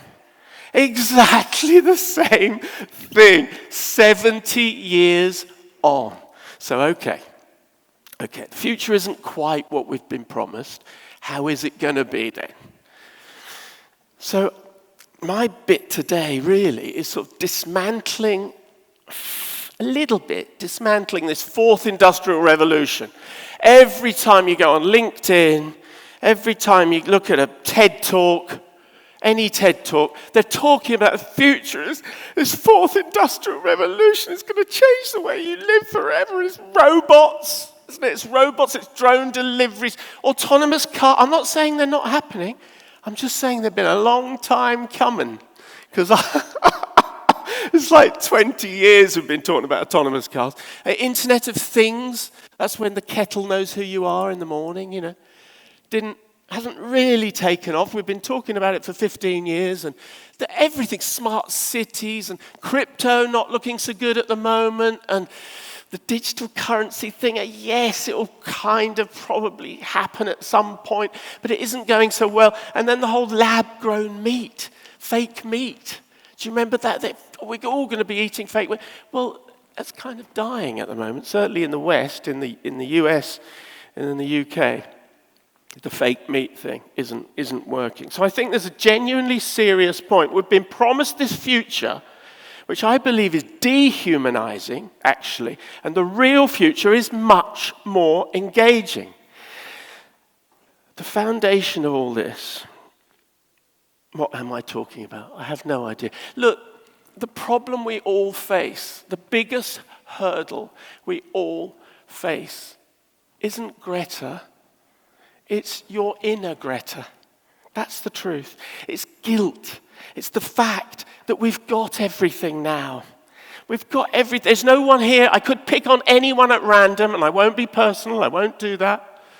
Sir, no, I won't. I could pick on anyone, and I know when you go home, your wardrobe's full, isn't it? It is. And you can't quite get that jacket in there because you've got too many. And at the bottom of the wardrobe, there's too many shoes, like dead mice lying in the...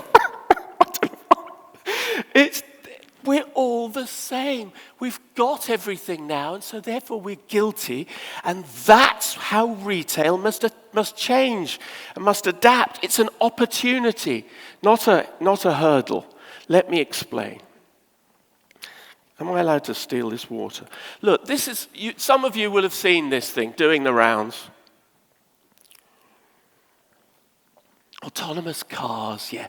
Some brilliant, this is what I didn't say, is the future, that thing that we've been sold, is kind of designed by a 15-year-old schoolboy. Isn't it? It's sort of a bit childish. So here's another one, I think. This is the autonomous stores. So the idea here, you've probably seen this, it's been on the interweb for sort of the last 3 years or so, saying that the technology's there, so it's brilliant. So you're on Instagram or whatever, and you see these Nike shoes, and it's always Nike. And you go, oh yeah, and it comes to you.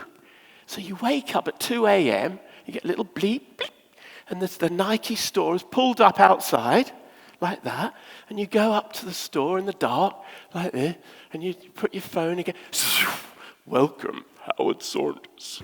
Oh, thank you. And then you're in this little store on your own, and you try them on in the dark. You're trying your little Nikes on. You get the right one, and on your own, in the dark, look at, yeah, I'll take those. Thank you very much. And you leave. That's it. What a soulless, hideous experience. Anyone, this has to have come from a 15-year-old boy. Because that is not what retail's about, and yet this is the stuff we're being sold. And dare I say, have you guys got any of these just walk out stores here yet? I mean, they're all over the US and London, but they've stopped expanding them in the UK, and they've closed a few. Just saying, because the idea here is you can wander in, steal whatever you want, and they sort of bill you later. That's kind of the idea. And I don't know if you've used them. They're sort of soulless hellholes, really. They're not good. You don't feel you're at the center of the universe. Exactly what this panel has just been talking about. Placemaking. There's no placemaking. It's just convenient. Dangerous word. I'm going to challenge you all on it. Convenience. What is it? Convenience from what? So we made supermarkets really dull. We put everything in line, in alphabetical order, packs lined up, and now we think it's convenient you don't have to go in them. So we made it dull, and now you don't want to go and just get Amazon to deliver. Brilliant. What a brilliant idea. So how about, instead of all going to lunch, or instead of all going out tonight to a busy bar, how about I just leave 2 cans of beer outside your door? Are you happy with that? Outside your room. I'll just give it a little knock. Saves you the bother. Saves you the bother of mixing with humanity. This is the crazy thing. We've been sold this future, which is dehumanizing. Dehumanizing. I'll say it again because I couldn't say it the first time. It's weird. And yet we go along with it as if, oh, it's convenient. I don't have to go into the store.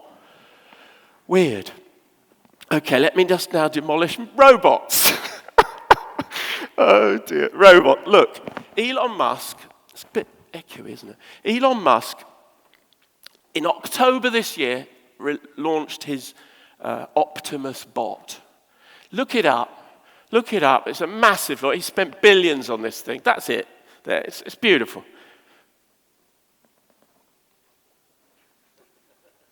It's like watching a drunk. Honestly, it's pathetic. And yet, McKinsey, the mighty McKinsey, 2 years ago, pre-pandemic actually, predicted that these robots in general, would be stealing 800 million jobs. 800 million jobs by 2030. Well, it better hurry up, hadn't it? So we've been told this. Yes, robots are coming to take your job. Is it true? Well, let me test the history, the precedents of history. There's tons about robots in the pandemic, because obviously we couldn't touch each other, so robots are going to take over. Brilliant. But let's go back even further, and I've condensed this because there's acres of it. Virtually every year they're threatening you and your job with a robot taking it. So go back to 1980, back to the 50s, back to the 40s. Even Einstein, he said in a very loud voice, Einstein, the genius that was Einstein, threatened that machines would turn mankind into a race of idiots, he said. So, and he's pretty much there, really. But this is what we've been sold now for almost 100 years. At what point do we go, hang on a minute, when is this actually kicking in? That's me. That's my personal view. I think we're being fear-mongered, and we know they love to do that. It's not to say it won't happen and that robots won't play a part, but don't get too hung up on it, okay? Because here we have the one they've introduced in New York, New Jersey, Stop and Shop. And I love that picture because they're just bewildered. They're like my dad at the 1951 Festival of Britain. It's like, huh? They don't know what to do with it, pressing this stupid thing. It hasn't taken over the planet yet, has it? So, I'm a conspiracy theorist. You may have gathered. We didn't really go to the moon. We'll get onto that over lunch. But I do think there's a conspiracy to keep us indoors. It's really weird. Everything they're telling us, it's like Peloton. You can go to the gym without going to the gym, and Netflix. You never need to leave the house again. And obviously, Amazon will deliver everything, and Zoom calls. You don't have to go to the office. You don't have to go to the doctors anymore. Everything can be done remotely. You can live in an alternative universe. Thank you for what you said about the metaverse. I'm the guy to puncture that too. We'll talk about that over lunch. Don't get too excited by the metaverse, okay? Because it's really dull. But anyway, we'll talk about that later. So there's a conspiracy to keep us indoors. And the truth is, you've all played a part in a giant global experiment for the last 2 years. And normally when they do experiments, they sort of take, a sample of people and extrapolate the results. No, this one they didn't. This one, they took everyone. And they kept you indoors for 2 years. That's what we did. And how did it go? Well, we waited to have our ankles photographed by the Amazon prime man twice a week, didn't we? We all did it. And what did we feel about that? Buying just stuff. Convenience. Just buying stuff. It was meaningless. It was empty. It was like living in a vacuum, just more stuff arriving. I mean, it didn't mean anything. And I think this is absolutely critical to retail. We've got enough stuff. So what is the next stage for retail? Well, I'm just going to write these down. There's only 3 things you need to remember from today. Look, stop saying stores. Stores sell stuff. We've got enough stuff. We don't need any more. You've got to start thinking about brand playgrounds. That's my way of thinking. Brands having fun, dragging you in and making you fall in love with them. And let me rattle through my evidence. Look, I don't need to explain Apple to you, but what do you see? Since when in the world of retail design did they give so much space over to nothing? To people hanging out. There's no products there. It's really interesting. You take that 40,000-foot view and look at the most successful retailers on the planet, and there's no product. It's kind of beautiful, isn't it? The brand new Samsung flagship in King's Cross in London, amazing architecture. Where's the product? It's a venue. It's a venue where they can indoctrinate you and they drag you in and you hang out feeling really cool, ordering coffee and chilling and trying the products. And yeah, you just become a bit of a Samsung guy, don't you? And you start, oh, I like this brand, you know, it's like, cool. Yeah, just chilling with Samsung. And guess what? Look, it's beautiful because I'm taking these pictures and running around trying to show my story. And then on the promotional day, they said, this is not a shop. They're actually saying it. They're actually telling you, it's not a shop. Good God, no. You've got enough stuff. Shops, that's just disgusting. It's trade, isn't it? This is a place where you come in and you relax. We want you to come and have fun with us so that when you leave, you just turn a little bit in love with Samsung. That's all it is. It's very simple. They spend billions to make you fall in love. It's really simple. So 3 words for today that rhyme nicely. Stop thinking shop. This is the biggest hindrance we've got. It's not about shops anymore. It's about brand playgrounds. It's about having fun. It's brands educating us, telling us stories, telling us lies, dragging us into their worlds. It's a beautiful thing. Let me give you some examples, and I'll flash through them because they've only given me 5 minutes to explain the future to you. Thank you, David. Look, Brown's, super posh store in the heart of London. You've probably heard of it. It sells ridiculously priced stuff. They've built a house. It's a house. They've taken over a house. You have to hunt for merchandise. You're just really wandering around a very posh home looking for something you can buy. I mean, it's kind of a lovely experience. And, there's something I can buy. $6,000? Yes, this is Brown's. And what's at the heart of it? Humanity. A place where you can have tea in the afternoon in London. Exactly what we want. We've got enough stuff. I want to belong somewhere. Hospitality, absolutely at the key. What we were talking about earlier, funny how these things all come together. It's almost as if it's planned, isn't it? It's amazing. Hospitality, key to brands and dragging you in and making you fall in love. RH Gallery, used to be known as Restoration Hardware, their brand new super flagship in Dallas. Oh, it's beautiful, isn't it? They could have lined up all the sofas with big prices saying buy 2, get the 4th free or whatever. They could have done that, but they didn't. They sucked you into their beautiful palatial home so you sit there feeling really poor. If only my home looked a bit like this. And guess what? On the roof, a garden, a restaurant, a rooftop garden and bar. It's just beautiful, isn't it? And I love Restoration Hardware. I really love them. Let's see how it's working. And then I have to show this because Samaritan in Paris sat there for 100 years, closed for many of them. turned into a discount place, hellhole really, bought by LVMH. 15 years they've been restoring this building, which for Europe, that's quite quick. And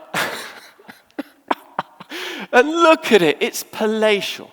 So I believe that there's a great hope in this, or super flagships, I'm calling them. So not just flagships and people. We ended up in the world, 5 years ago, where every biggish store we'd call a flagship. It's a flag. No, that's all wiped out. We're now doing super flagships, big spend, beautiful, amazing, immersive architecture. And then maybe you can buy online. Maybe you have a few other stores. So a different model. And I love this. It's still in Paris. Paris has had nothing going on for years, and now it's all happening. Kith. So Kith, that New York brand, I think it's New York. I don't know why I'm showing you my shoes, but they're nice, aren't they? Trainers, sneakers. It's basically sneakers that have taken over a super posh flagship, super flagship in the heart of Paris. You walk in and there's a chandelier of shoes and it's just beautiful. It's all gorgeous. And a restaurant. What did I say? What did I say? At the heart of it, a restaurant, because hospitality is central to brands making you fall in love. And brings me to, this is the entrance. This is a sneaker store. Because what they want to do, they want to take that sneaker brand, dirty street culture, and they want it to be elevated to this posh world, don't they? So they've restored the building. It's beautiful, and you walk through. You've been in your sneakers like this. You can't believe this is a sneaker store. But they want that juxtaposition. They want you to think street culture and posh are merging, you see. It's kind of playing with your brain. Which, he said. Are you still here? Oh, yeah. Some of you, 6 of you. Which brings me to a really important thing I just can't not rant about. One of the biggest things happening, you've heard about it, great, big deal. I'm going to tell you how important it is. Collaboration. This is the future landscape, because you want to know the future. Over the next 10 years, you're going to see way more brand collaboration. I call it odd couples, because the odder it is, the more sort of energy it has, the more traction it has. And I'll flash through them.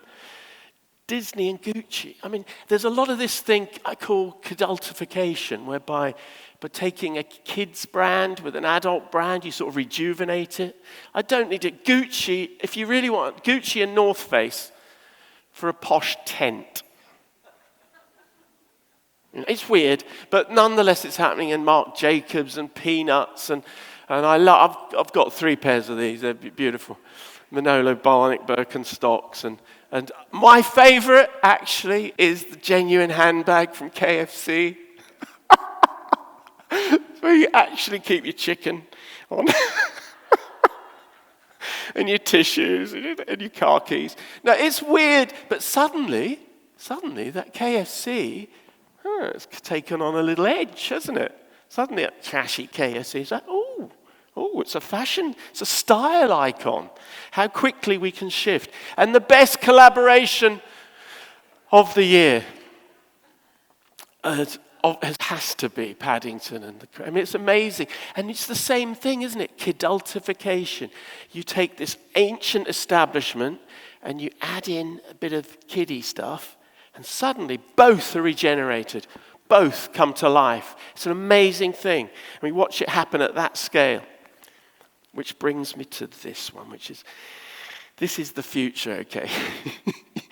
Luxury brands coming together to do stuff. So Moncler and Gentle Monster. You've got a Gentle Monster in the Dubai Mall, actually. Super cool stuff. It's like big sculptures. You can't see any product. It's nothing to do with product. This is all about just dragging you in. And they got together and created, yes, a collection of stuff, but a performance. It's a performance. This is the thing, you see. Brand playgrounds. They come together, they have a bit of fun, and then they orchestrate this incredible performance. That's them together. And then this is Moncler at their last year's 70th anniversary of the Montclair brand. And they created this incredible event. I could show you videos. I won't because you've got to get to lunch in about 3 minutes. But they're just astonishing. The music raised. I mean, you just watch this. I didn't go, sadly, but you watch the show, you just think, this is incredible. I love this brand so much. This is your glimpse into the future. This is immersive experience. That's what it's about. They're selling you an experience. They're not selling you stuff. Your wardrobe's already full. They're selling you this brand experience that you just want to be a part of. It's so beautiful and so inspiring. Sign me up. I don't care if they are £3,000 for a small anorak. I get it, okay, that's how it works. And look at this, they did choreographed, in the rain, right in the Duomo de Milan, if I could say that properly, Milano, Duomo, whatever. FOMO in Duomo, I say. Fear of missing out, you want to be right at the heart of this thing. If you missed this, you just didn't exist. And they had 13,000 VIPs there. A stunning performance, which is brand playground, you see, which brings me to the future neatly, because I've been predicting this for a while, because I'm not stupid, but you have to create immersive spaces for brands, and look, it's already happening. So for those of you who come to London next, you must come to the most important thing, right underneath Centre Point. You know where I'm talking about, you've all been, right underneath Centre Point, there's a thing called the Outer Net. There it is. It's my little picture in the summer, and it's only just opened. It opened in about September. And inside, it's an immersive space, so you can do anything. So brands, instead of having shops, and rails, and stuff on shelves, no, they just sell you this experience. And here's one of the first. This is brilliant. I love this. Colton Rain. Look them up. Incredibly pretentious. They are selling, you put your goggles on and you wander around in the dark in this space and you design your own NFT sneakers. Why is it always sneakers? It's weird, isn't it? Everything's sneakers, Nike. Anyway, so you walk around and you pick up your NFT and you design it to your preferences. It's a beautiful thing. Can I have the red sole? Yes, you can have red soles. Can I have the yellow lace? Yes, you can have all of that. And you piece this thing together digitally in the metaverse, if you like. And then, once you've got it, you can buy it. It's only £1,000. Of course it is. They just take the order and build the damn thing. It's so obvious, but beautiful, isn't it? Amazing, immersive experience for brands. You're going to see a lot more of this. So you have to understand where the future's heading. And my word for that is ego graphics. Not long ago, don't leave yet. Not long ago, we talked of demographics. Demos, population. Graphics, picture. And we'd have a rough idea, and we'd say, yeah, well, we're targeting 20 to 30-year-olds that's sort of sporty. No, not anymore. When you go to your Amazon page, they know everything about you. Everything. They know exactly. So it's specifically you, not people a bit like you. Specifically you. And if you want it to, when you log into the future of retail, it will build products that it believes you want more than it knows your favorite colors and knows the styles, it knows what your friends are wearing, it knows all of that, and will piece together in spaces, in 3D spaces, things that exclusively, we talked about it on the panel, bespoke, personalization. No one wants stuff anymore. We want that stuff to be yours specifically. And that's where ego graphics comes in. So the future of retail is good. It's beautiful, actually. We've got brand playgrounds. I've explained all that. The super flagships, amazing. The big brands doing amazing things. And events, don't forget events. Well, what do you need for events? You need venues. You don't need shops. You need venues. And then you want immersive storytelling so they can suck you in and tell you stuff and you just come out loving the brand. That's how it works. Bespoke and crazy collaborations. Look forward to seeing much more of that. Brands that you've never thought of combining, suddenly making you think in different ways about them. So that's my summary of the future of retail, which is much more exciting than robots. And why is it? Because, look, the interesting thing about where we're heading is we're moving away from function into a world of feel. This is where the money is. The money is with the emotion. If I just say, do you want a jacket? Well, no one wants a jacket. What brand is it? I want the emotion that comes with that, the brand values that comes with that. Of course, so it's moving away from function into feel. So we go, supermarkets, they're kind of function, isn't it? It's just function. Markets, you don't want to have the convenience from markets. You want to get mixed in, like the bar I showed you, okay? Convenience, be careful with that one. Be careful, it sounds good. Experience is what we want. We want to go to that bar tonight. You want to go to lunch today and have eye contact with real people. Or they could send it up to your room, couldn't they? A little dish with a light in the airport. No. And values and stores and playgrounds, and we don't want basic, we want bespoke. And robots, whilst they'll play their part, that's just boring function.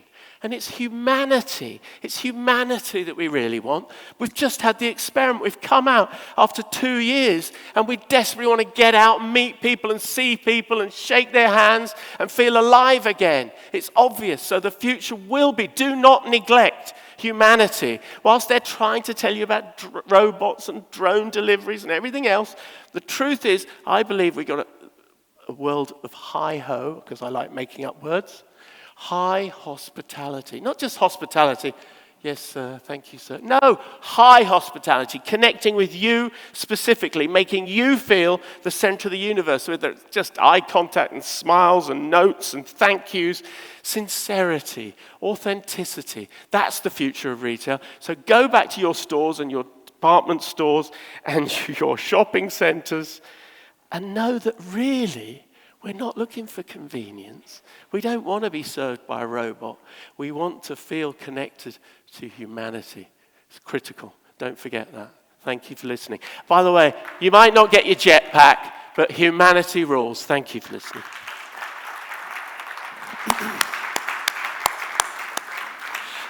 Wow, Howard, thanks very much indeed. That woke us up for lunch. Fascinating stuff. So that leads us on to luncheon. Whether you get all of that upstairs at Cara, I cannot promise, although they do a darn good job. The Ritz-Carlton and service, old-fashioned word that I would use, service are synonymous. Lunch is served now at Cara.